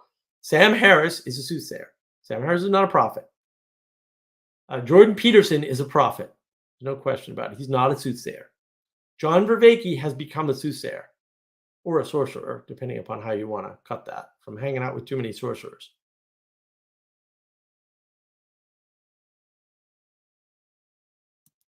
Benjamin Franklin. Basically, nobody was able to replicate the Stanford Prison Experiment. Not entirely true. And it turns out the experimenters gave him way too much direction to subjects. There were lots of confounding factors, but since it wasn't actually a scientific experiment and it wasn't done by the psychology department, it was actually an art project.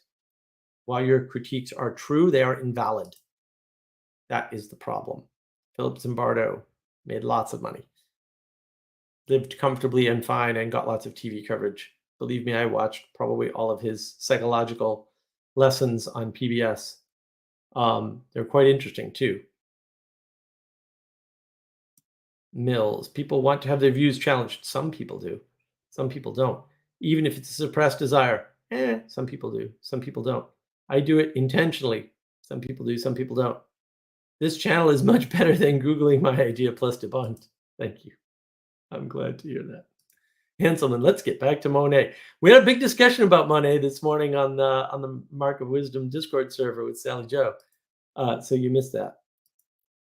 Mills, interesting about Zimbardo was not tracking that. We'll have to look at that. Lots of studies or experiments end up being apocryphal or irreproducible. Look, the oh shoot, now I can't remember the term. My brain is failing me, probably because I'm tired. The reproducibility crisis or replicability crisis. Now I can't remember the word. Is real, and the where it is the most is in psychology. Right, the inability to reproduce experimental results is largest in the psychological field. The only place it's largest in the humanities, and I would argue that's invalid because they were never a science and never can be. And you can say that's harsh, but it's also verifiably true. It cannot follow the scientific method. It's not possible. So, Mills, yes, paradox indicates a need for a higher understanding than you have. Yes, it does. It's not profound. Nathaniel, I've never heard somebody dismiss dialectical monism by saying it's just time. Okay, dialectical doesn't exist. Monism is garbage. It's not just time. I'm saying that people create paradoxes with time. No, it's not flattening the ontology. When you have a paradox, you don't live in a paradox. The world you inhabit is not paradoxical, it's rational, which is funny. All these people go, the world is rational, and then they come up with a paradox. And I'm like, you just said the world was rational and you came up with a paradox. You understand that you're an idiot because you're an idiot. Like, no, it's A or B, guy. Paradoxes are irrational by definition, right? So, no, that doesn't flatten anything. When you add time, you are adding something. That's why I use the word add. That was the tell there. Mills, it can be absolutely humiliating to realize that the quote higher understanding is regarded as common sense often. Well, the problem that I have with common sense is that in almost all cases I can find, common sense is an appeal to something that you know so well that you don't know how to explain it to others. And so you default to saying it's common sense, when in fact it's just an axiom you can't rationalize. Mills, can we talk about thought stopping cliches? We could. I don't know how best to do that. I mean, yeah, there's cliches in general sort of stop your thought, right? They're compressions. Some compressions are valid, right? But if you're compressing the object of what it is you're trying to understand, obviously that's invalid. Is self-deception an inescapable given? Look, what is self-deception? Like, when is self-deception valid? And when is it not valid? You know, how are you determining self-deception, right? And this is gets into direction. Well, I know I'm deceived. Oh, thanks, genius. We're all deceived about something at any given moment. Sorry, at every given moment. I screwed that up. At every given moment. And maybe we have to be. Like, maybe it's just trade-offs and perspectives. And if you've ever looked into Gödel's incompleteness theorem, I once made the joke to Paul Vanderklay, who laughed quite heartily. It's not turtles all the way down, it's Gödel's all the way down, as in Gödel's incompleteness theorem. Yes, it is. That's your fractal pattern. Well, wrong. I'm glad that you left and came back. It's good to have you back. Lynn, Soothsayer, would that be more New Age? I think it is. It really is just profit, but yeah, it's sort of more New Agey to me. Is it actually New Agey? I don't know. I didn't go through the etymology. Somebody else did for me because I'm lazy. So, distributed cognition, baby. I use it. That's how this all gets done. None of this gets done with a bunch of people helping. It's another thing that Peterson does that, boy, I should do at least one more video on Peterson and his little tricks. Peterson very often doesn't appeal to just his own thought. He'll talk about his students, right? He'll talk about undergrads that he worked with or labs that he's worked with or other people, right? And then tie it into his work. He doesn't appeal to him as a superhero learning these things or coming up with these things by himself, right? He's very much like, oh, I learned this and I learned Pareto way too late. And I was like, yeah, should have read Taleb, man. Although I knew Pareto before Taleb. Yeah, he really appeals to the distributed cognition nature of what he's talking about, and I think that's really important to do. So, yeah, I mean, that's what I do. Man, these notes, I probably added like a paragraph today. It's like in the middle of these 4 stupid meetings and all this other stuff going on. I'm just like, wow. Oh, man, doing like 8 hours of straight work is hard, man. It's no naps today either. No naps, but that's why we get snacks. You gotta have snacks. Everybody needs snacks. Mills, what are you saying here? Do you have any thoughts about Alexander Bard? Never heard of him. I mean, I've heard references to him, but I don't know who that is. Why would I need to have thoughts about this crazy person? Do they have something interesting to say?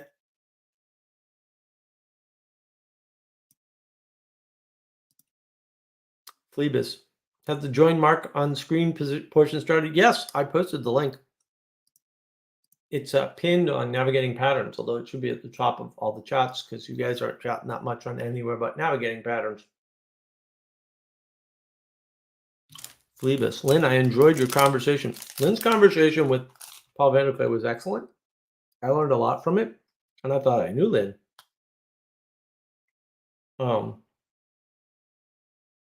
Her story about the bird made Sally feel bad, but that's okay. It was a real learning experience for everybody, I think. It was a lovely combo. I'm so glad. Lynn is very courageous. I don't know if you caught that in the conversation, but she's very courageous.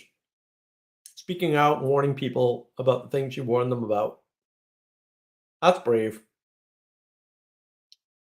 I mean, there's waters even I won't swim in sometimes, and that's some of them.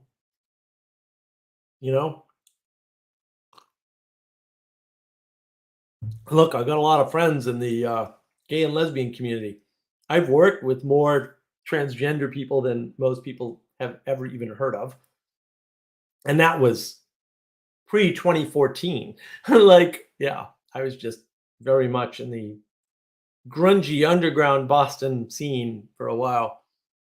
Um, not in it per se, but connected to it. I mean, I've talked about this before. There's a science fiction convention called Aresia, and one of my best friends who lived with me for a while was president of Aresia for quite a while, and I knew a bunch of the people that started that convention initially, and yeah, there was a time when actually I tried to fly to England and I got kicked out for reasons which have never been made clear. And they were like, "What are you doing back? I thought you were in England." And I was like, "Yeah, I thought I was gonna be in England for a week." And I, went to the convention, and of course I hadn't paid because I thought I was gonna be in England. And I just basically wandered around the convention, and nobody stopped me from doing anything because every time one of the security people went to do anything, another security people would say, "Oh, no, no, no, that's Avon. It's cool," because that was my secret name. I mean, literally everybody called me Avon. It was kind of hysterical. That was one of my online names. So yeah, I got to wander around this convention for free. Nobody stopped me. It was fantastic. Yeah, Lynn, you're right. Tucker Carlson, senior producer, was openly gay. Yeah, there's a big difference between talking about it, caring about it, and doing things about it, right? Like, and we tend to think like, if you don't love them with all your heart, then you're against gay people and you want them dead. And it's like, really? Are those my only two options? Really? Phlebas, are we going to go there? You got to imagine with me using that as a name that I have many defenses against this attack. Avon is I would say the main character in the greatest science fiction series of all time, which is called Blake Seven. If you haven't seen Blake Seven, you should watch Blake Seven. If you don't recognize me in the character of Avon, you're a blind fool who should probably just be fertilizer or something. You're not gonna make it. You're not gonna make it anyway. You might as well contribute. Um, yeah, it's my favorite sci-fi character of all time. In fact, I'm still every couple of years I watch Blake Seven all over again, all four seasons. For a very long time, well into the 90s, I believe, it was the most requested and written about BBC show of all time. Not Doctor Who. Blake Seven. And almost nobody in the US has ever seen it. I watched it, PBS had it. And then somebody gifted it to me on VHS. And since I have obtained the DVDs. So yeah, that and another show nobody knows about, which until Breaking Bad was the greatest TV serial of all time, and I would argue was not science fiction, but you could make a case. It's called The Prisoner. If you haven't seen The Prisoner is a freaking amazing, amazing. Yeah, I watch The Prisoner all the time too. I get the 25th anniversary DVD box set of that. It comes with a map of the village. It's cool. Yeah, you gotta know this stuff. It's good. Ah, okay. Phlebas, you've been deceived. I've read a lot of sci-fi and watched a lot. I've never even heard of this. I know you've been deceived. You've been deceived. Blake's seven. Blake's. It's his seven peeps, roughly speaking. Although, yeah, it's complicated. It's British. It's so British. It's unbelievable how BBC Blake Seven is. It's a, you watch like Doctor Who, and of course you watch the Fourth Doctor because he's the best, Tom Baker. Everybody knows that. If they don't know that, they're dumb or they're wrong. I don't know which. It's one of the two for sure. Binaries. Um, and you see, some of the problems and the goofy special effect, and then you go to Blake Seven, and you're like, oh. But I think it's invalid. Blake Seven has a lot of philosophy in it and embodied philosophy. Like these are the actions they take to resolve the philosophical conflicts. I think the classic Star Trek is the same way. It has a lot of, classical Star Trek is Gene Roddenberry was writing moral plays. That's what he was doing. How does he resolving the plays? He's not resolving it through argumentation. It's not, Socrates arguing at the banquet bullshit. It's action. I did this move, it had this effect, and now we have to deal with it. That's how they're resolving the philosophical, if you want to call it that, tension or the moral tension. Um, Blake 7 does much the same thing. There's some stuff in Blake 7. Oh man, season 3. Season 3 is Avon Goes Insane. It's great. Season 4 is continuation of that. He just does some really dick moves. It's fantastic. They're not wrong, but they're also like, but it's totally me. Totally. Anselman, only sci-fi I enjoyed was spoof Hitchhiker's Guide to the Galaxy. Did not read it. However, the BBC did an early series on that, I think in the 80s. Fantastic.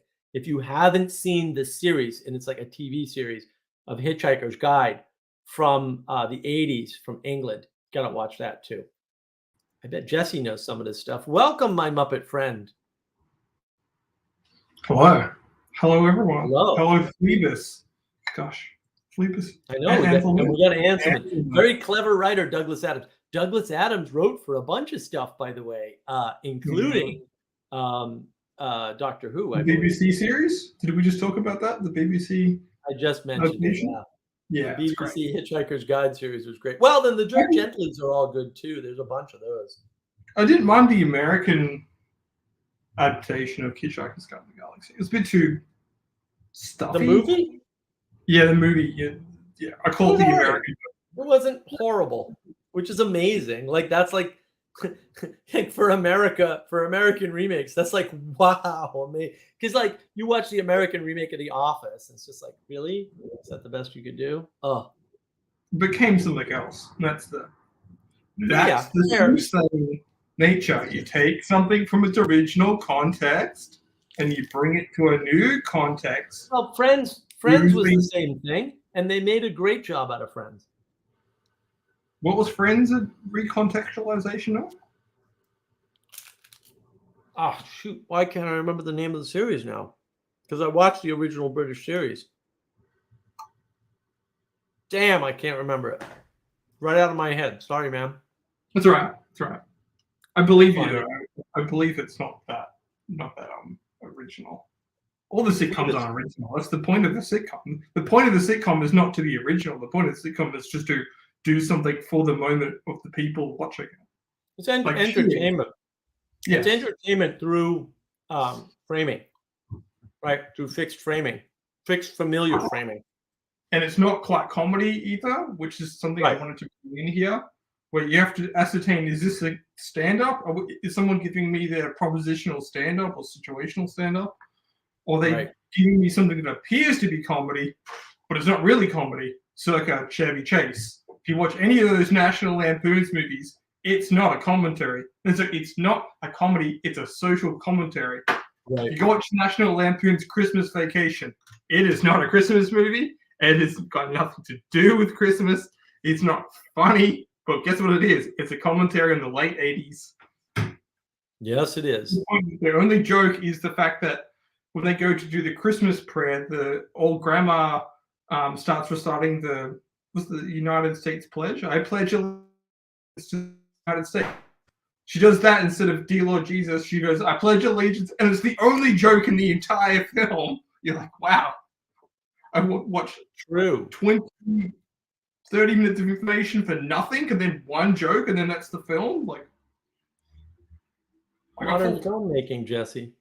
Fleet wants to know if I'll be watching the coronation. I probably should, and Anselman definitely should, even though he said no, which makes him a bad person. But we'll forgive him someday.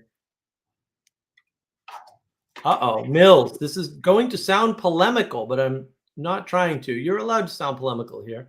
Look, man, have you noticed? I'll just shoot your ass down if I don't like what you say. That's no problem. You don't have to apologize up front. Not a big deal. I value the challenges you provide. Well, thank you. I'm really very happy to hear that. What differentiates you from a soothsayer besides tough love? Well, I'm not trying to sell you anything, for one thing. I'm not making prognostications without specification and telling you things like trade-offs. I'm not giving you answers. I'm telling you that over and over again. I'm not here to give you answers. It's not what I'm trying to do. I'm trying to show you that the world is far more complex than you think, and show you what to look at, not only to prove my point that it's far more complex than what you think, but also to give you the tools, maybe, and maybe you can't have those tools. Fair enough. Like if you know you fall prey, I know people like this. They know they fall prey to enchantment. I have a very good friend of mine. She will buy anything, literally, that she sees 1995 on TV commercials. Actually, she says this, I fall prey to marketing really easily. Like, okay, I noticed that. And, and she's got tons of those damn stupid things. She knows, and she can't resist it. Maybe don't engage. You know what I mean? Like, you will never have the skill to resist, so don't engage. It's like, if I have candy in the house, I will eat it, so don't buy candy. I get, and then it's not in the house. And do I never eat candy? No, but like I went up north for Easter, right? Oh my God, every day I ate candy. Why? Because everywhere I went, somebody had candy or junk food or both, and I can't not. It just, I'm a glutton, and I will eat things if they're in front of me. Yeah, it's hard. It also depends if this is the middle out thinking, right? Which is what Soothsayers do, if you haven't brought that in. But what's television designed for? It's not designed for entertainment. That's the trick. The entertainment is the trick to get you to watch the advertising. Right. Exactly. Who's funding the show? Unless it's, HBO, which was a completely new thing. And even then, you could say that's something else. But the original intention for television was not the entertainment. It was to get you to, the ads were an entertainment originally. The ads weren't like a 2-minute short clip barrage of corporate statements. It was a 10-minute presentation. It was this whole, dream. Well, and that's what was big about HBO is HBO was funded to bring art to the TV. And it succeeded. I mean, HBO was unbelievable. It still is, right? It still is to some extent. So it has a different telos. It's not like you can't reduce it to TV. That doesn't work. That's why when they take a movie and they put it on TV and they cut it up, they lose the movie because the people who want it on TV are using it to sell advertising. The people who made the movie made it for art, right? And maybe they had other motivations too, because you can't do things for single motivations, right? I went over that before. So, yeah. All right, Benjamin Franklin. I really like the American remake of Funny Games. Never saw it. Granted, it was a shot-for-shot remake, and the same director did it, but better with American actors. Yeah, sometimes that happens. It's rare. I prefer I think it's the Dutch. I think he's Dutch, Michael Haneke. I prefer the Dutch. Something about the language and the way, the tonal aspects of things, but that's... Oh no, I've lost Ethan forever until I heard you like Taylor Swift. Yeah, well, look, I love Taylor Swift. I think her music is great. Not all of it, but man, Katy Perry, some of Katy Perry's early stuff, freaking-tastic. There's a couple Katy Perry songs I absolutely love. You're gonna lose me. Well, absolutely love. What's wrong with you? My Christina wanted to go see Noah Cyrus, so I had to buy tickets to that the other day. So you can't win them all. Anselman. Our monarch should serve the people and uphold their rights and traditions and the church and not outside powers. Anselman, I'm way behind, but Adam and I are going to do something on the English Revolution to round out our history talk there about the French Revolution, et cetera, et cetera. And we're going to go over all that, my friend. And it's very interesting what I have learned.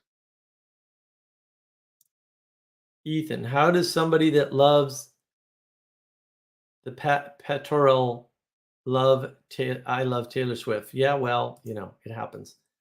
You just don't understand Taylor Swift. That's all. Are you going to talk about centralization in your British history recap? I'm just learning something about there's an Anglo-Saxon ethos, and it pops up again and again, and it's like, oh, yes. Wait a minute. There's a thread there I didn't know about. Yeah, Adam has infected me, the bastard. It's all good. Points to Adam. Phoebus is upset. The best way to get people involved in chat to say something controversial. One benign musical opinion. Ethan is livid. Ethan is sensitive. Okay, so Ethan's all into, pastoral and, all this classical music, right? But Ethan's dirty little secret is that he also likes Iron Maiden. Now, I was never a huge Iron Maiden. I'm more of an Iron Maiden fan now than I was when I was younger, because Iron Maiden music is fairly consistent, but it is rarely ever great. Unlike Metallica or Tool, where it is great almost all the time, or like, of course, the greatest band of all time, Led Zeppelin. Led Zeppelin has 2 songs that aren't great. 2. That's it. All their other songs are great, and some of them are transcendent, right? Like Battle of Evermore.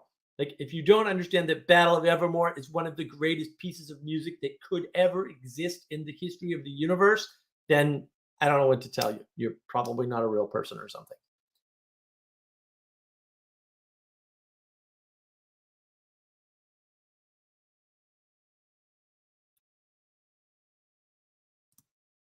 Mark, you like Beethoven, not Taylor Swift and Katy Perry. I like them all, dude. Why so exclusive? Why is this so terrible? What is this? I like Mark even more if he's a Ludwig van fan. I am. John Milton on the Tenor of Kings and Magistrates is a good read. Oh, dude, books? Really? Do you know how many books I'm not reading right now that I have to read? In fact, I got the Republic Book Club tomorrow, and it's like, I got to finish book 4. I haven't finished. I don't think I'll finish tonight because I'm usually tired after this. So I'm usually tired in the middle of this. I don't know why I do this. I'm like, man, this is tiring. Not only did I wipe myself all week trying to take notes for this goofy thing, then I get here and it's like, there goes your Friday, man. Good luck thinking for the next 4 or 5 days. The marathon Table Rock tea marathon tea is not doing its job today. Look, we all know subversive answer, right? But the best band that most people in the Western Anglo-Saxon world appreciate is no. True. No. Fact. But my respectable answer is Rolling Stones. No. How about this? How about ELO?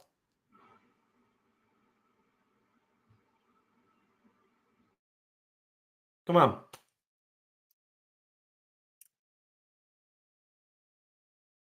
I'm just saying. What do we got? Cassandra. Mark warms up before streams by playing Shake It Off. Shake it off. Shake it off. No, I would do 22. I really like 22. 22 is fantastic. When you're driving, it's late night, it's summer in New England. That was the last time it came on. I was driving with my friend, aforementioned friend, who is susceptible to marketing, and we're driving down the road, and that came on the radio. I'm just like, up all the way, baby. And I'm just cranking it down the street. I was having a blast. I absolutely loved it.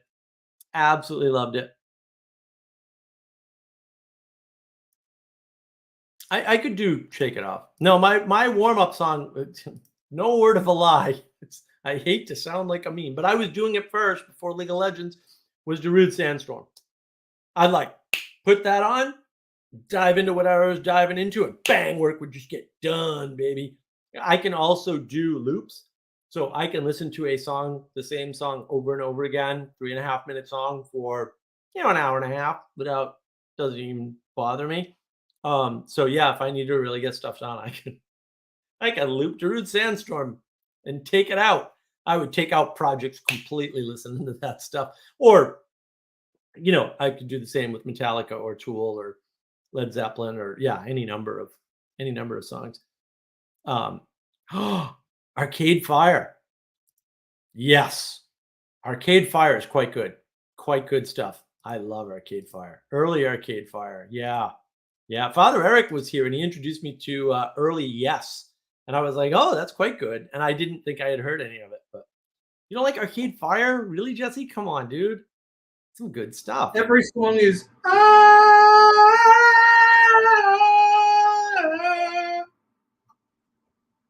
Why is this a bad thing? Ethan thinks I need coffee. I don't. I have Marathon, which is Kenyan tea, even though it's from the Table Rock Tea Company. It's Kenyan tea. It's quite good. It's got a little woman running. So it's a marathon. It works.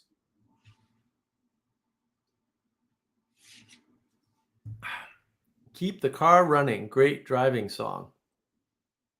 Well, there's Running Down a Dream, the greatest driving song that could ever exist by definition. I will grant that when Ryan Adams covered Taylor Swift songs, I appreciated them more. He did? When did this happen? He did. Ryan Adams covered the whole 1989 album. I was not aware of Ryan Adams, the sort of like post-goth sort of. You don't know Ryan Adams? Country singer, the country rock guy. Yeah. It's because you're old, that's all. Well, I don't do much radio. You don't need radio. You just Spotify and keep up with the cool people. Oh, God, no. Spotify's terrible now. It was good for a while, but nowadays, nah. Yeah. Yeah, they had their time in the sun, and then it was straight downhill for their playlists a few years ago, like 6-7 years ago, were fantastic. And then they just became stale. And I'm like, what? And they've been stale ever since. I use Spotify all the time, and it's like terrible because it just runs through the same. Well, why would that be? Would it be something to do with the emergence of AI? Dun, dun, and dun. not human. Yeah. Sleebus. Did we provide examples of soothsayers? I did. Are you not listening to my stream, Sleebus? Are you trolling me? What's going on? Historical examples to avoid awkward. No, I don't. No, I don't avoid awkward accusations. If somebody doesn't like being called a soothsayer, the solution to that is to not be one. It's not my freaking fault you're like that. Don't give me this bullshit. I'll take the reality and shove it right where the sun don't shine. You can deal with that bullshit. We need to realize when being soothsayer. Like, it's okay. It's okay to go be in the presence of a comedian or comic, but realize where you are and what's happening. Yeah. Don't be disillusioned. If I call you a soothsayer and I say that's a negative thing and you have a problem with it, that's too freaking bad. Just say Mark has a bad opinion and move on with your life. And if you can't do that, then you know that you're transgressing. That ain't my fault. You know you're transgressing. Get over yourself. That's your own damn fault. Guy Sengstock is a sorcerer and a soothsayer. And he uses his garbage circling and then infects John Vervaeke with it. Listen to John Vervaeke's AI talk. That's all soothsaying, the whole thing. You want to hear more soothsaying? You can listen to Grim Grizz. And Grim comes up with some brilliant stuff. And I like Grim, and I like some of his stuff. But also, he has soothsayers on there sometimes. And he does some soothsaying himself. Yeah, Fleebus is apologizing. He was in and out running some late errands. He had the little laughy cryy face there, so it's fine. So was I. I had to do some errands. Did my question on appeal to authority get answered? Yeah. What's? I'll go back. Some people use appeal to authority, right? And I kind of went over that. That's the same to some extent as appeal to science and stuff. Yeah. Oh, Mill, glad you liked it. Enjoy your family time. Deepak Chopra is a soothsayer. Oh gosh. He's a soothsayer. Good call, Lynn. Good call. Yeah. Hey Lynn, come on. Be nice to me. Fleebus. Vervaeke does seem rather specific. He wasn't. He had a good team of people around him. I think on Agapic Orientation, Manuel's wonderful YouTube channel, where you can have one of the best talks, one of the best discussions Paul Van der Klay's ever been in, is now on Agapic Orientation. It will eventually make its way to Paul's channel, but Manuel's a good friend of mine, so you should watch it on his Agapic Orientation channel. Manuel has a talk that's like 4 hours long with Skylar and Nick. And Skylar is an interesting guy. We really like Skylar. He does the hard work. He makes the peanut butter and jelly sandwiches for homeless people. That's not a joke. It's also a joke, but it's not entirely a joke. He does the hard work. He was saying at one point in his talk on agapic orientation with Manuel, he was saying that the people who are now running John's channel, because the Vervaeke Foundation has turned over, the people in the AI talk, for example, weren't there when I was working with them, do not care about the work the way the other people did. And I would say that there was a change that happened. I don't know all the changes because I wasn't involved. So that happened. Lynn, Oprah Winfrey, Soothsayer. Oh, Phoebus, Mark, Dalai Lama, Soothsayer. Jerry Springer.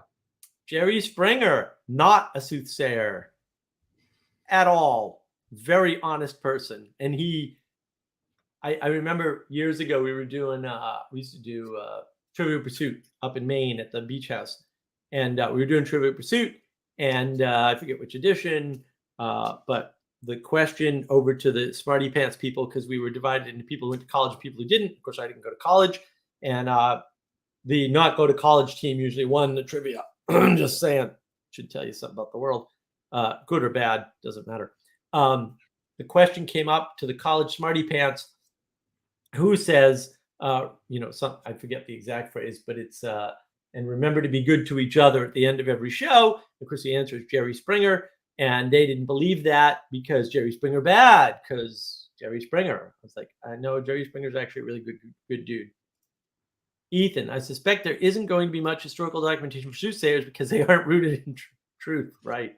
So their impact will be marginal when time is taken into consideration. That is the problem, Ethan, is that a lot of them aren't that way. Oh, Ethan with the softball question. Ethan's trying to butter me up. Philosophers after Aristotle, all soothsayers. Yes, thank you, Ethan. I wouldn't have called them out, but the audience asks. All I'm doing is answering every single last scummy one of the little bastards. Yes, not a fan. Not a fan. They're all soothsayers. Modern philosophers, Tony Robbins. Almost all soothsayers. Is Tony Robbins? Tony Robbins is not a soothsayer. Yeah, it He can does be. not make predictions. Okay, we are going with my prophet, sneaky prophet framing. Well, and he forms personal connections with people, and that's not all he does. Granted, you got a book, you read Tony Robbins' book, it may be useful, it may not, but he is trying to form a relationship with you even in the text. And he is talking about relationship. He's pointing at the relationship all the time in the text. It's one of the things too I like about Robert Kiyosaki, Rich Dad Poor Dad. He's constantly trying to give you the framing and the relationships in the frames to do what he's talking about. And that's why I don't mind the guy. I haven't read all his books, but Rich Dad Poor Dad is a great book. If you haven't read that book, it's actually really important to understand. I think my dad does. Yeah. Taleb does the same thing, right? So Taleb makes a bunch of predictions, but of course they're all correct because Taleb's not an idiot. This is the thing. Like marketing is not a pure science. Right. Aspects. You can be marketed to. You can you have to market if you have a product. You have to. Otherwise, it's just a thing. Anyway, no, I mean, marketing is just a fancy word for communication with others. And then people don't realize that they can't differentiate it. And that's the problem. They don't see the trade-off. They don't see the trade-off. Lynn, you have to be rich to see Tony Robbins' enchantment issues. No, you don't have to be rich. Actually, you can see him for cheap. He did a talk up here recently where you could just go see him in person for you get invited too, actually. $75. Yeah, you can get invited. They have programs. Phoebus, you were listening tonight. My 4-year-old ran for a dress and insisted on dancing. Well, look, participation is important. It was just a clip that Peugeot did where he was saying nobody in the medieval times would go to listen to music. That wasn't a thing that you did. Music was for celebrations or dancing or, some interaction. It was one part of a larger frame of engagement. And while I do rather enjoy concerts every once in a while, especially, chamber music, I love chamber music actually, or classical music or whatever, in fact, I saw John Williams a couple times. That was fantastic. that it's not the same as engaging with the music with dancing. And it's just not the same. I'm not going to say it's bad or good or whatever. Well, I said this last week. Dancing was at the heart of the Victorian society. It's how people met each other. It's how they did the courting, sort of dancing, the formality of everything, and getting introduced to someone was wasn't, even if it was a run down dance hall, people still went. It wasn't necessarily about the place. It was about this communal activity that bound everyone together. Well, and that's a theme in Dirty Dancing and Footloose, and it's not the place. Yes. Not just the framing, right? It's the participation in the story. Yes, but sadly, those films are not depicting that. Although people like to believe that they are. Not anymore. No. Yeah. When you're pushing a message, your ability to tell story is limited. And so you got to decide how much message versus how much story. And I think to some extent, and if Critical Drinker is watching me, which, I'm sure is not happening ever, that's what I would say you should focus on, is more of that message, right? Where it is this interaction between those two things. Oh, it's Bruce. Hey, Bruce, my friend, how are you doing? Hi, how are you all? Back in the fire pit. We are better now that you are here, sir. How are you doing? A trialogue is always better than a monologue. Yeah, I'm over at the fire pit, and my family went to a museum this afternoon while I was working. It's too far away for me to go meet them, so I'm waiting for them to get home. Oh, awesome. Yeah, so they're on their way back. We went to museum? the Baltimore National Aquarium, which is pretty amazing, actually. I've never been there. Yeah, I think it's one of the largest aquariums in the U.S. It's gigantic.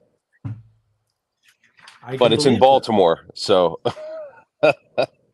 that's the only part, the only caveat. My buddy was telling me this story. He was driving through Maryland on, I think it's the Maryland Parkway or whatever, right? And he says, oh yeah, we were running low on gas. I'm like, oh, I know where this story's going. You didn't get off that parkway, did you? Because it's got very beautiful exits and you can't see any. It's gorgeous. It's beautiful. It's a beautiful road. It's absolutely gorgeous. It's just that the minute you get off these meticulous, gorgeous, beautiful exits, you are in the most slummy, dangerous, scary part of the United States. Just like it's not a half a mile down the road. It's literally the bottom of the exit ramp. So you take this exit and the whole thing's manicured and perfect. You take this exit and you're in the hood. And it's like, holy crap, what the hell happened? But he didn't know that. It's a serious culture shock. Well, and they told him, they said, you better get right back on the highway. You don't belong here. They actually told, and I've had that happen to me too, right? That happened to me the first time I drove through New York City. We were going to New Jersey, and which isn't really an upgrade. But anyway, we had to get off near the George Washington Bridge. I think it must have been just after the George Washington Bridge. So we get off, and New York City's a freaking mess. Like, you think the roads in New England are a mess? New York City around the bridge, especially, is there's all this stuff. So we get off. I drive like a quarter of a mile. No word of a lie. First time in New York City, drive a quarter of a mile. I see a car for no reason go up on a curb. And I was like, no one's talking about Boston driving to me no more. We're done with that argument because this is my first time in the city, and there goes a car up on a curb. And he drove up on the sidewalk. I was like, tires up and down too, which was even more weird, right? And I was just like, yeah, we're done with this argument. Boston's way better than that. I've never seen anything like that in Boston. And then I get to this place, and I'm like, how does this work? Because their gas stations didn't work the same, and everything, they pumped the gas for you, and then they took, they wanted a tip or whatever. And they were like, I was like, how do I get out of here? And they're like, you want to go over there. The ramp is over there. And you could not tell where the ramp was to get back on the highway. There was no freaking way if they hadn't told me that I would have found that on a map and been able to do it. It is weird. It is weird. One of the things about New York is, at least Manhattan and the city, most people that live there do not drive. Okay. Everyone's getting through the city. So they're trying to get in and out of there as fast as they possibly can. they don't care, and they're just on a mission. You know, the people that are driving Right. through New York are just, they have no time for anyone. They're And literal missionaries. it's Yes. it's nuts. Yeah, I can agree. And South Philly's like that too, if you've ever been there. And they just park wherever they want, which is the wild thing over there. They don't care. They just park in the middle of the road. It's just like the Yeah. Wild West almost. Philly's weird. I Yeah, it went is to Philly weird. once, but it was really weird. I like it though. I really do like it. I like the people there. They're very honest. They're very. I mean, they're like New Englanders. When did this Wild West? Sorry, I Well, said that as just. The different regions are very different. And, so it's funny. Over here by Columbia, you go to this place called 5 Points, which is right by the school.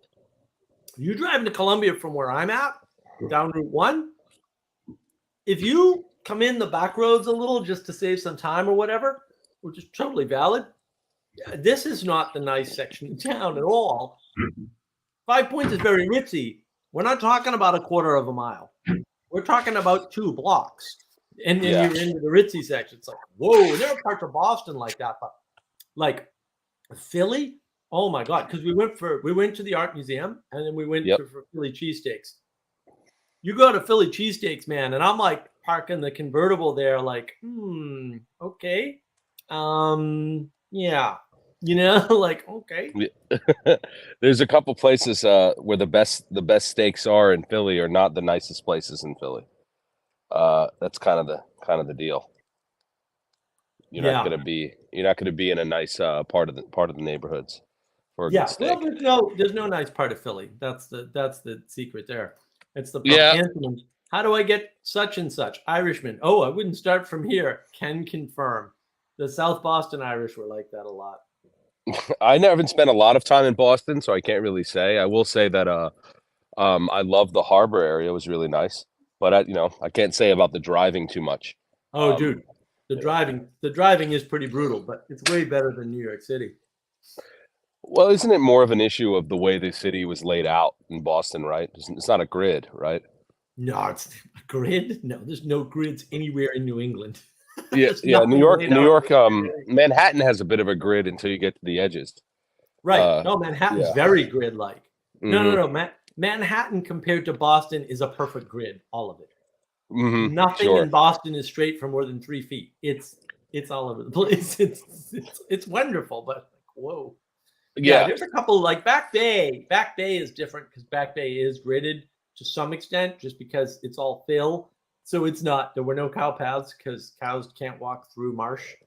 But everything else is cow paths. So once you get, on the other side of Back Bay there, you're kind of like, oh, what are these roads? Why are none of them straight? What's going on? So yeah, it's kind of great. Yeah, I can see that. Well, you're a carpetbagger now. You're down south. I know. It's not good. You're not in your homeland. You fleed. I'm completely screwed because I'm nominally Catholic too. So it's like you can't even win on that front. You've done the white flight thing to a whole other degree. Yeah. Not pretty. There's no winning. There's no winning for me. Well, that's part of the thing, right? There isn't winning for anyone. It's all trade-offs. Yeah. That's what people don't realize. Yeah. Yeah, there is no winning. It's all trade-offs. And nobody likes that answer, right? They all want their utopia. Yeah. Not in this side of eternity, that's for sure.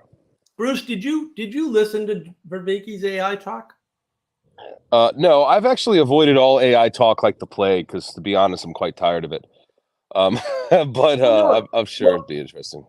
But what do you think of this comment? And maybe I'm paraphrasing, although I don't know how accurate this particular section of the notes is.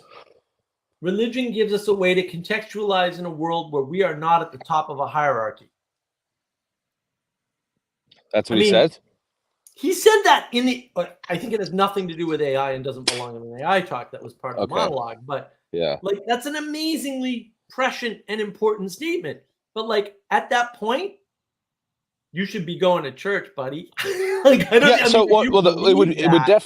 definitely raises the question as to well, what are you doing then if you're not? So, well, actually, there are two issues there. If you One, believe that, if you believe that, yeah, if you believe that, Right. if you believe that, then you would.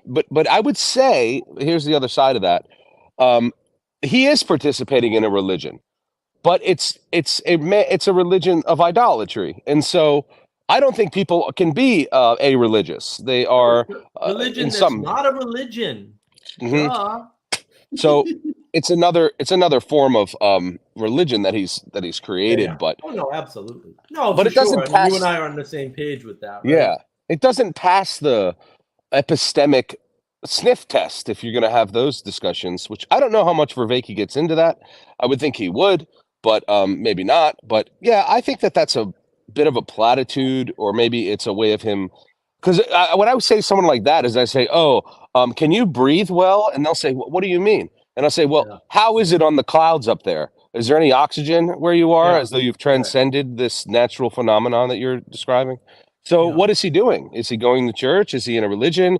Well, yeah, he's created his own church, which is a apostate, horrible, crazy thing, and it'll bear the fruit of that. That's what I would say to that. I mean, just imagine, and people hear that and they go, John said some really profound things in the AI talk. And I'm sitting there like, yeah, but everything he said technically was actually wrong. And he contradicted himself throughout the whole talk. And they're like, no, he said profound things. And I'm like, all right, I didn't say he didn't say profound things, but the things he said that were profound had nothing to do with AI.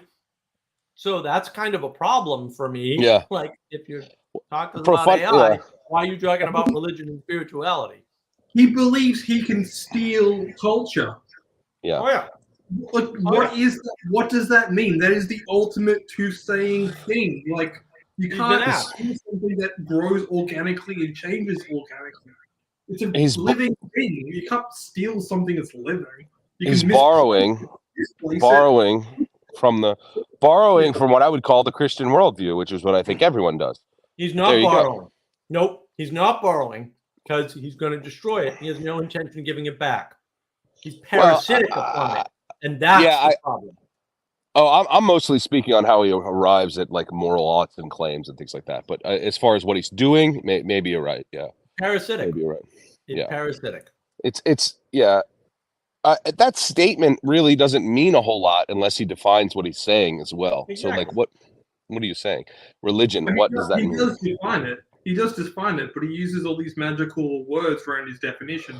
He never gives you an end-to-end statement of what he means by stealing culture. Well, he and descriptive languages around his definition. He has one description of steal the culture, and it's very good. He says it's what Augustine did, right? And he says there were a bunch of people in their houses, doing religion in their own houses, and then he leaps to that swept over and with the help of the rhetoric of Augustine, which I don't know how historically accurate that is. The early Christians were woke. The comparison to woke to the Roman Empire, which is silly. Right, but how do you do that, Jesse? You get there very easily. You make that ridiculous statement, and you ignore the beginning. This is part of the middle out thinking, right? It's not that they were in their homes worshiping whatever god they felt like. That's polytheism.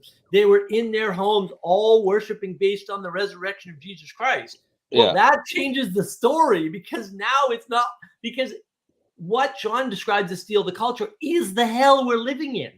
Yeah. I'm worshiping the climate religion in my house. I'm worshiping the safety religion in my house. I'm worshiping the race religion in my house, and on and on and on and on and on. And they're all fighting. And then everybody goes, oh, look at all these religions fighting. It must be a culture war. And I'm like, no, it's not a culture war. They're not cultures. They're not even religions. They're cults. It could be a war of the cults, but they can't take over anyway. Why are you paying attention at that layer? This goes back to the Soothsayer. You can't participate in the whole world by being worried about the climate. You can't participate in the whole world if your primary concern is safety. You can't participate in the whole world if you're, if you're off in one of these wacky New Age rabbit holes. You can't participate in the whole world if you're listening to Sam Harris. Their frameworks don't encompass a significant enough portion of your life that you can live your life, much less account for your birth, your growth, and your death and after death. Yeah. It can't do that. So it's Yeah. a cult. It's parasitic. It's a cult usually also has a sort of there's usually one path to special knowledge, right? And that's kind of what they're doing with, oh, we have this particular science with this special consensus, right? Mhm.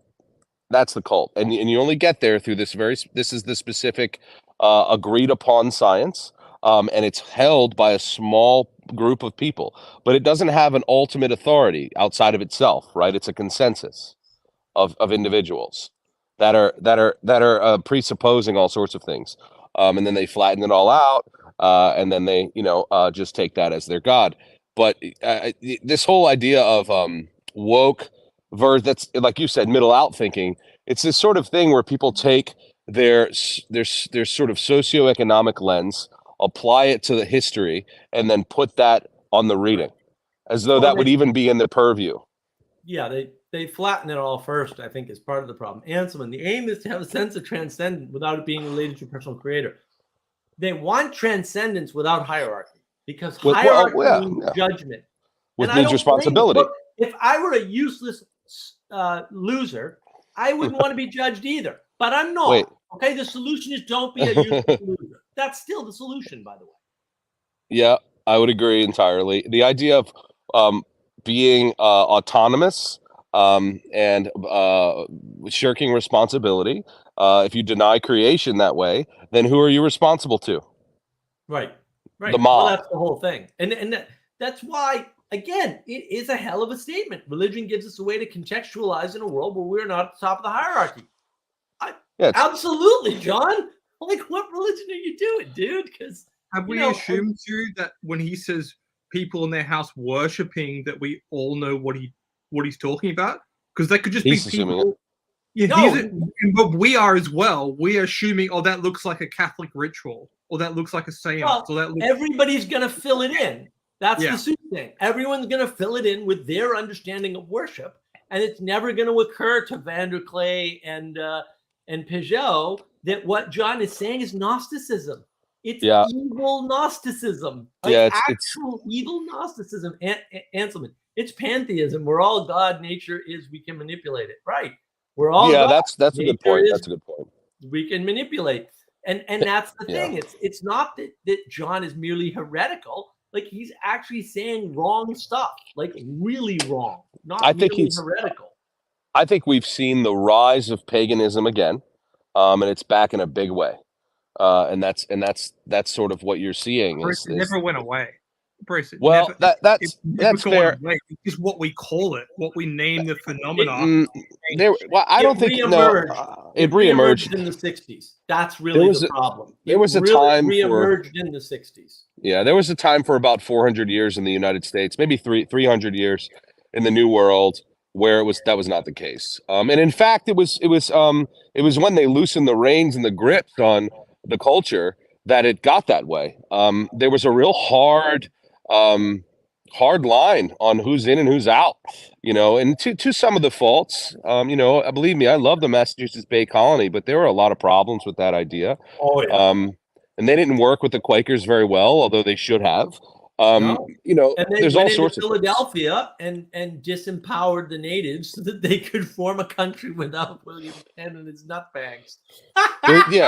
So they lost the forest for the trees. There's also another set of problems that occurred in the Puritan society, which I think was they let women have a lot more control over the household, and there was a massive amount of heresy that arose and created a huge divide with this woman named Anne Hutchinson that totally busted things up because men were too busy trying to, conquer war and nations and things as opposed to running their home in churches. But they're public Protestants, and that's actually a big problem. Anselm, I think Vervaeke himself has indicated he's reacting against a particular kind of severe Christian upbringing. He is an axe to grind.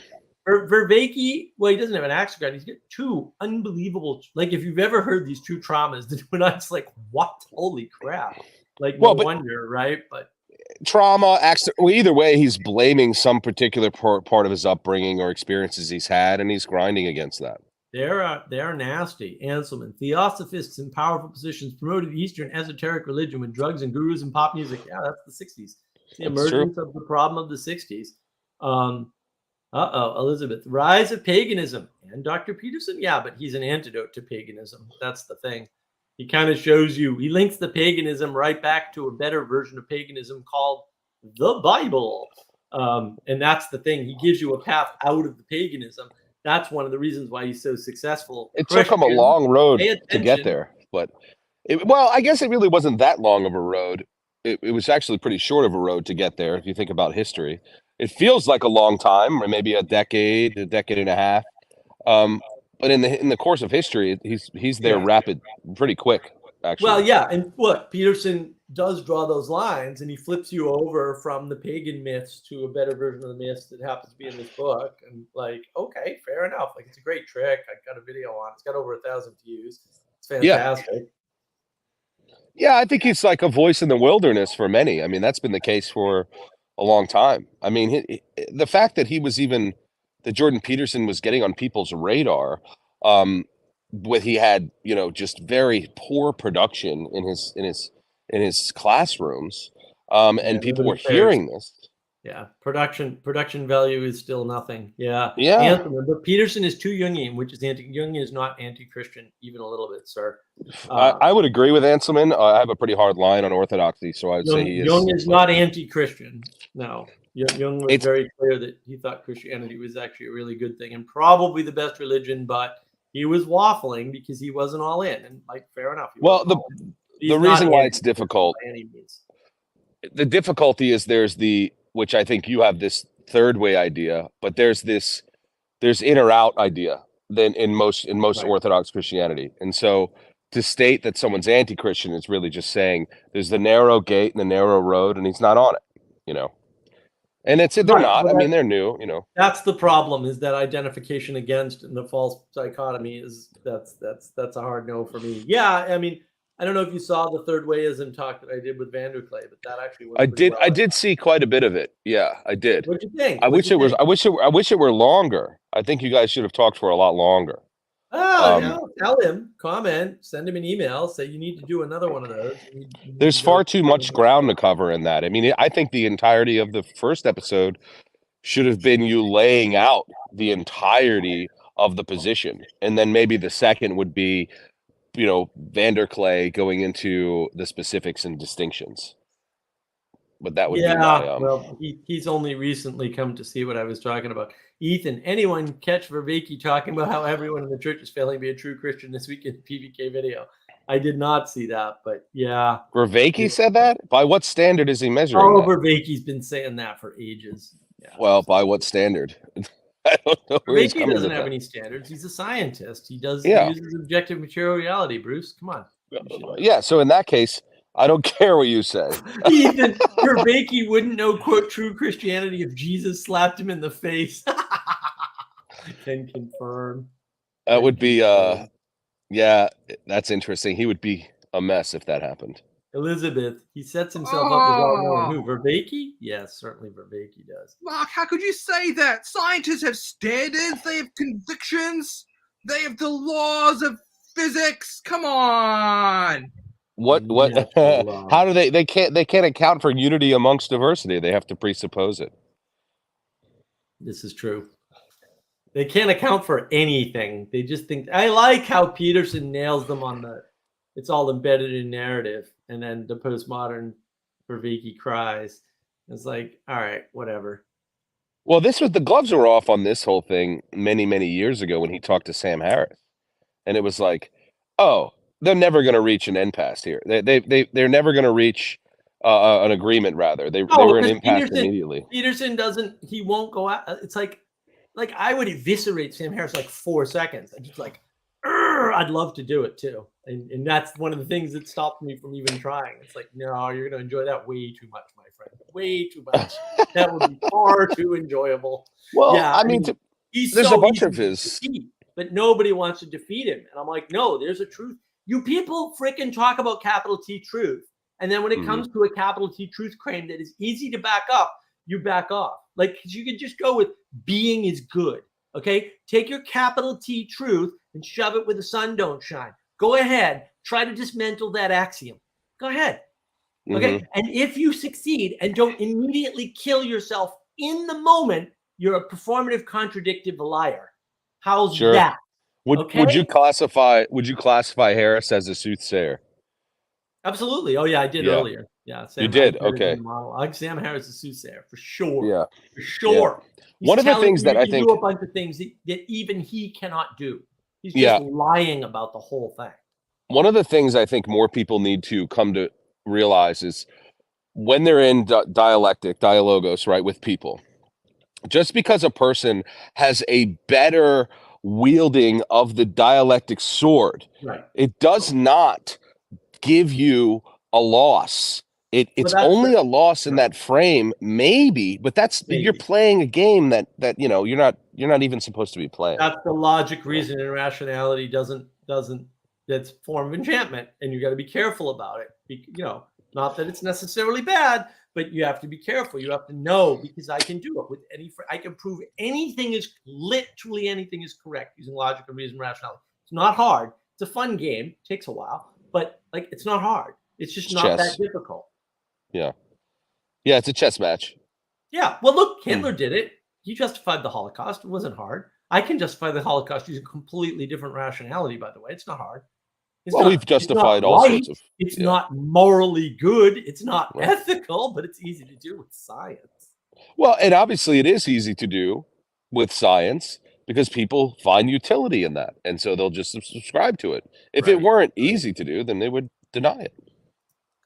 Ethan, Mark, lol, great on the being is good person suicide. that conversation always ends there. Exactly. I don't, you people need to take out them swords and start cutting away at these ass weasels when they. Well, the question would be, and it would always go to a definition of terms, and so you'd have to say what is being and what is good. They'd have to agree on it. No, you don't. Well, I mean, that's the only way to talk about it. No. You can just say being is good, and if you don't believe so, you have to kill yourself right here and now. Otherwise, you're in a performative contradiction, and they have no way out of that. None. And I'm fine with that. Look, if you don't think you're good, get rid of yourself. And I think I'm good. That works on all fractal layers automatically, and people don't see it right away. It's if you think you're not good and you're a being, then you should commit suicide and leave the good beings on the planet. It totally works either way, and you can't actually get around it. I like this, Ethan. Or worse, killing your child, which actually happened on the AftMC server. Yes, it did.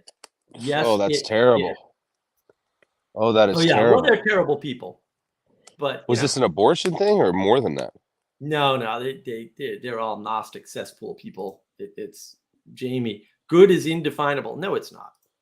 Well, even if you were to take the colloquial terms of good and being, which is what I think you're doing is fair, they would have to admit yes. Any definition. Right. Again, the performative contradiction handles once you bring the participatory knowledge, as John would call it, even though I disagree with that, it's very useful. You should use it. Participatory knowledge says you're a being, and if you don't think that's good, solve the problem for yourself. Okay? Go ahead. I have this. Everyone's happy. You get what you want. You can keep the badness out of the world by ending your life. And I get what I want because I don't have to listen to your ridiculous, retarded arguments. Everyone wins. Everyone wins. It's a win-win situation. The Lord will sort them, huh, Mark? No, they'll sort themselves. And then God will do what he will with their sorting. I don't. No, that's what I mean. The Lord will sort them when after they've sorted themselves. Right. After they've sorted themselves. Yeah. No. Yeah. I'm happy to give them their individualism and shove it right up their ass on their way out of this earth. Take your individualism and go. That's all you got. So take it and go. But they don't. And that's the point, they right? Won't. They won't. Yeah. But that's the performative contradiction. That's when you get to win. Because it's well, dude, you're still here. Now what? I guess being is good, huh? Or are you admitting that you're evil? Well, they can't. You're They really can't. screwed now, aren't you? Yeah, they would you never do are. that. See, Yeah. that's what I mean. Like, why not nail Sam Harris to that cross and laugh the whole time through? Because I would be gleeful. I would just Well, be like, I mean, yeah. I'm actually curious. I'm kind of curious how he would do that. I would imagine he would do some sort of sophistry that would again go back to a semantic definitions game. he'd have to try, but it wouldn't work. Like you can all the sophistry in the world isn't going to save you from being as good, and you haven't committed suicide yet, so you have to agree or admit that you're evil. But if you're the problem, then wow, that's a different issue. Fine by me. Either way, the answer you give does not change the solution one bit. Any answer you give is going to end in the same solution. I'm okay with those things. I think they're great. Ethan, at Bruce, you'd err in giving quantitative measure to qualitative things. Lynn, don't Christians believe in original sin? We do. We do, but that doesn't mean being isn't good. That means that that being isn't perfect. Really? Exactly. That's the Big difference. update. Yeah. That's Big the update. difference. Bruce, Jesse, being isn't perfect. It's like, really? Oh, Thanks, Captain it's Obvious. it's almost as though there's a distinction. I'm not Captain Obvious. Look at Jesse's shocked. It's almost as if there's a distinction between being itself and human being, right? Yes. God is being itself. Okay. Right. So now God doesn't even exist, actually. Like if you want to be beyond existence. Yes. Right. And so we exist. Right. And so therefore, well, then the other thing is with something like original sin, you have a frame for what evil is. Yeah. And how it's corrected. Yeah. And what's good. Yeah. They don't have a frame in the non-creation standard. I don't know where that is. There isn't really a frame for it. There can't be one. It's not nihilism. that there isn't. It's that you can't conceive of one and appeal to it because they're non-hierarchical. And then, all claims are now equal. Thanks, postmodern retards. Anselman, God gives us being, so it is good. Well, that's one way to look at it. Sure. Ethan, Bruce, defining being and good. Yeah, exactly. Anselman, God allows us to suffer the flaws of original sin, but makes us in his image despite that. Well, he made us in his image first, but counting. Lynn, most of those people believe being is good. No, they don't. They say it, but they don't believe it. Most of them believe emergence is good, or the new thing, they believe rationality or order is good.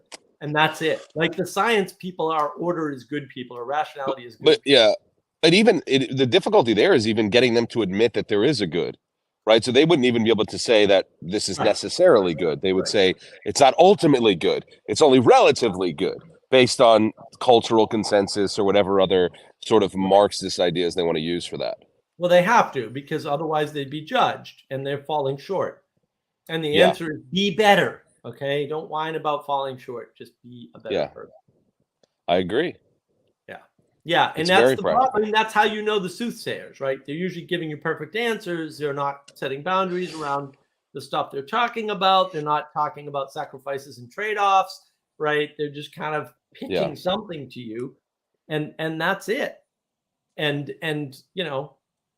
it's not hard to see once you start paying attention to it. You're like, oh, there's a soothsayer, there's a soothsayer, there's another soothsayer. They're everywhere. And no, it's I get it. Not necessarily bad. Like it's just you need to be careful, for yourself.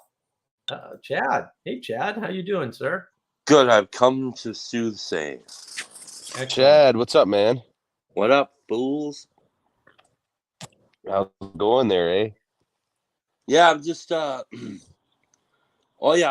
just having a quick smoke and watching. We're watching, dude. The British television's got some good shows, man. Yeah, we were talking about some of them earlier. Yeah. I'm gonna wake up early tomorrow to watch the coronation. 5 a.m. Eastern time. Interesting. I'm not gonna make it. I'll catch it on the YouTubes. Too early for me. Yeah.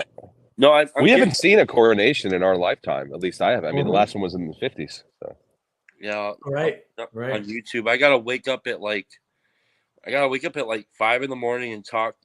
Gavin's got a guy he wants to talk with me, and then I got a men's breakfast at the church that I'll be cooking for at 7 o'clock, which will be good. That'll be good. Oh, great! Good for you. So Oh, cool. Being is So good, you're service going is to good. cook? yeah. So once a month there's a men's meeting, a men's breakfast at the church, and Cool. and I was like, well, I want to do something, so I'll come in. You're gonna be slinging some bacon and eggs. That's it, man. Chad, have you Nice. seen Taskmaster? I don't know what that is. Benjamin Franklin wants to know. Taskmaster. No, I haven't. Okay. I don't know what that is. Have you guys? I've been really being self-promotional lately. Not like that guy who promotes his navigating patterns, but I've been. I just started a Substack. I was wondering if you guys had a chance to read my terrible, very poorly technical. I have not, Chad. Sorry. I haven't. You started a realize you had Substack. All Yeah. right. Good for you. This is like Blogspot of the early 2000s. Taskmaster is a great British TV show, and Benjamin Franklin's been watching it lately. Mm. Also, Jamie, if good is definable, and it is, then define it. I did actually. Any definition can only point towards good things. Yeah, that's true. Already done. Also, a tautology, but not a problem. Just Jamie is one of our resident writers at the Peter Pan's story. Where I believe that's the same Jamie. Could be. I don't know. Cool. Nick, hello. It's good to see you, my friend. It's Bazzini. Hey, you know that? Hey. I enjoyed the Bonanza nostalgia on PVK today. I missed the Bonanza nostalgia. I apologize. Yeah. listen to The Godfather, and there's a Bazzini in there. Yes, there is. Pretty good Yeah. book, man. You know, like there's something strange about a book that's about family and tradition and discipline, and yet they're evil, but still, at least they have discipline. Right. You mean the mob? Yeah. Yeah. That's part of the whole thing. That's kind of what kept a lot of Long Island together for so long. Right. And it's an absolute mess now.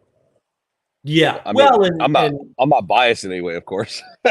no. I mean, look, long history, and the thing is, that's like family first, family second, and family third, right? And everything else is subservient to that. And then, of course, the only really works. right. So you expand Right. family, and then things get corrupted over Yeah. time because of that.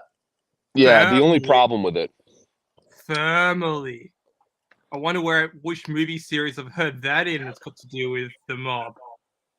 Something to do with being fast and being furious and family.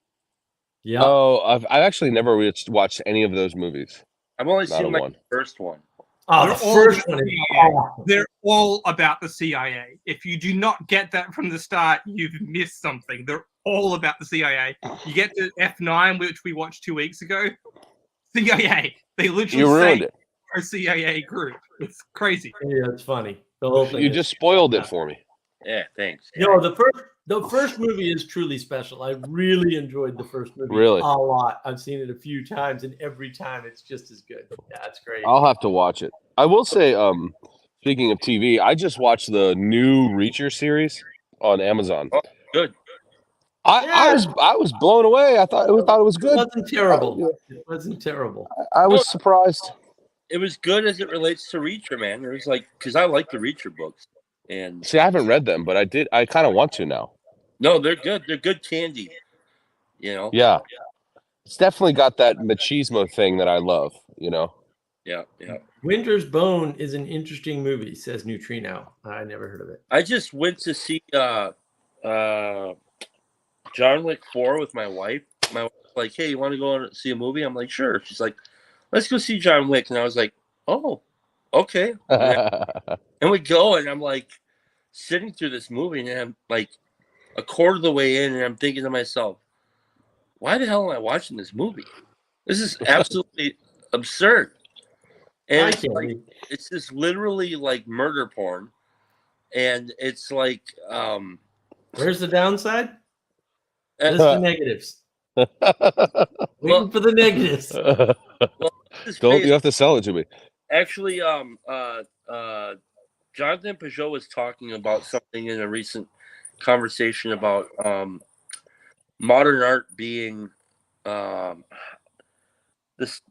can't remember how he put it, but I was like, oh, that's exactly the John Wick movies. It's like it's just Well, it's not pointed up anymore, right? no Modern right, art's no. but there was some sort of symbolism in there, or it's like it's not just not I can't remember how I said it, but it was a perfect description of it, and it was like, yeah, I mean the cinematography is beautiful, and the art in the film is like high art, and it's really really nice looking. Right. But it's like there's literally no story in the movie. I mean, it's just In the fourth, yeah, it's just. I mean, John Wick's the story ended in the first movie. yeah. You all the story there. Everything else is just like almost. Yeah, but everybody misses the story in the first movie. Yeah, because it's not. It's designed to create a mythos. It's not designed to be a story.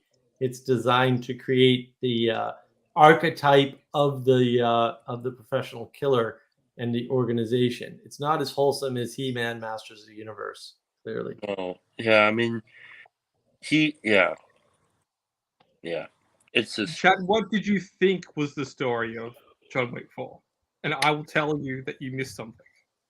the story of John Wick 4. Oh, yeah, which I thought was the best out of all the ones other than the first one. The first one's classic, but if you have to compare the last three, the fourth one actually has a lot more going on underneath the surface than you realize. I haven't seen the fourth one. I want to see it. It's worth it. I wouldn't say that there was a lot more going on underneath. I would say that you have people that are torn between friendship and basically their duty to do what it is that they've always done, what they feel their destiny is, and then justifying it by saying that they need to protect their family. So you did not pick on anything to do with legacy. No, because that's the whole thread of John Wick, is that he has this legacy which he's not living up to, and then it's the inciting incident. It's not the death of the dog; it's what the dog represents. That's Mark's talking about this last night, which is not fair. But it's the death of the dog. The dog being this representation, this legacy, this memory of his old life, but also the purification of his old life. And the dog is a purification symbol. And now that the purification symbol has died, he therefore he resurrects his,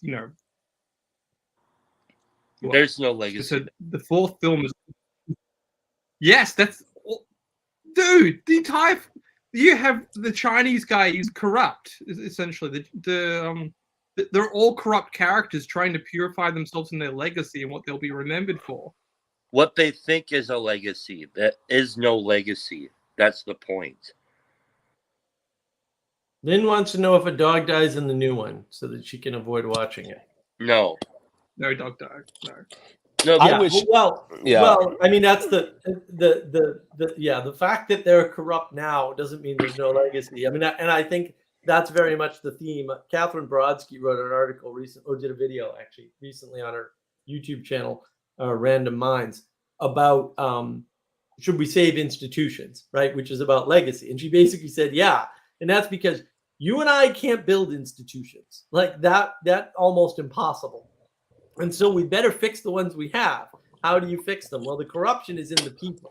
And in some cases, the people are trying to purify themselves and restore, because they know unconsciously in some cases, but they know they're corrupt and they're not going to leave a good impression for future generations. And that's very much like people are struggling with this right now in society. Like, what do we do about this problem? We can't just burn it all down. That's anarchy. You don't burn it down. It's not. Yeah, we're not looking for revolution. We're looking for reform. Right. It's a much different thing. That's actually what happens in the fourth film. Well, that's what I'm saying. What I'm saying about the fourth film is that this is what the thing is. There's a guy that comes in there as a new young kid, and he wants to do things how he does it, and the agency gives him power to do that. and then the old timers use the No, rule. no, he takes power for himself. He takes his own finger off The to will give to himself power. power. He literally corrupts himself. He literally cuts off his finger, which is this whole Yakuza metaphor going on, where you corrupt a little bit of yourself for the sake of power. So they don't give him power. He's the entire film. He's pursuing power. He's doing whatever he can to get that power. Who are you talking about? The guy with the dog. Not him. I'm not talking about him. Oh, okay. I'm talking about the guy that Bill Skarsgård. Yeah. Yeah. So this guy comes in. They give him power to run the show, and he doesn't know how to handle that.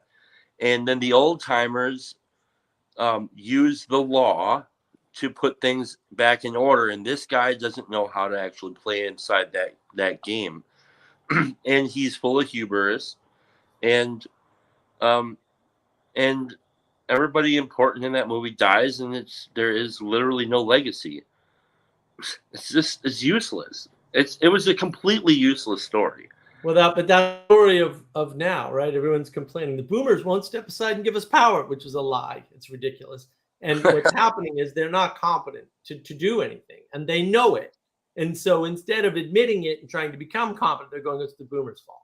It's like, it's literally not the boomers' fault. You can step up and take power anytime you want, that you can show that you're responsible, but no one wants to be responsible. They don't want to lead because leadership requires sacrifice, and you have to take responsibility, and nobody wants it. Yeah. That's been happening since before the boomers, to be fair. Oh, no, I'm not saying it's a boomer specific thing. I'm just saying I see. It is a recurring theme. Right now, however, it really is glaring. Everyone's like, you're still missing it. John Wick 4, he closes the loop in the cycle of violence that starts with the film. He closes the loop. He doesn't close the loop. Yes, he does. He does. They literally end with him in the graveyard. How could that not be a symbol of a closing of a loop? And they're talking about, is he really dead or is he not? And no. You just ruined it for me. How it affects everyone. That's not going to ruin a John Wick film. No, I'm just kidding. I'm kidding. The Continental is going to be reformed. Literally, the Continental is going to be reformed. Yeah. It's useless. The whole thing is stupid. All right, I got to go.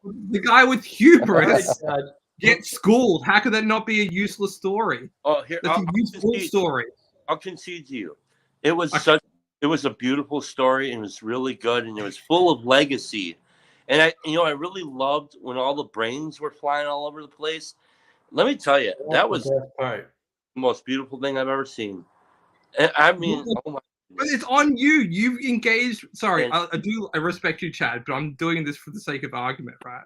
You willingly went. You knew what John 4 was going to be. You knew the context, the frame. Yeah. Have you never seen any of the other films? No, I've seen them, but I just was like, I didn't remember that it was so extreme, dude. It was literally somebody's head getting blown off every 5 seconds. Yeah. It's like, what? But you knew violence is violence. The fact of getting more realistic and more stylized doesn't matter. I like a great violent movie like anybody else, but I want a great violent movie with a great story, and this did not have it. Yeah, fair. That's fair. That's fair. Look, I mean, if you didn't see the story, what do you think is a great violent story? The Patriot story. It was just man. Yeah, man. That's the best violent story. Point to something that you think is the best example of that. Okay, I gotta go. Bye. All right, Chad. See ya. Yeah, I think that was the issue. Reformation is about the lines and holding them, no matter what. Well, I would say Reformation is about cleaning house and getting rid of the evil people. I totally agree. Yeah. Lynn agrees with Chad. Yeah, I mean, I think that in order to reform, you have to figure out what's wrong and fix it. And the thing that's always wrong are people, not the institutions, but the people. And on that note, we need to reform this live stream because we've gone 3 hours, which is a little bit longer than I wanted. So I'm gonna take a 10-minute break, and I'm gonna open an after party, and I hope everybody will join for the after party. I hope we'll get even more voices. But I will be back. I just got to take a 10-minute break because that's the new rule, and it's Jesse's fault. So if you don't like it, blame him.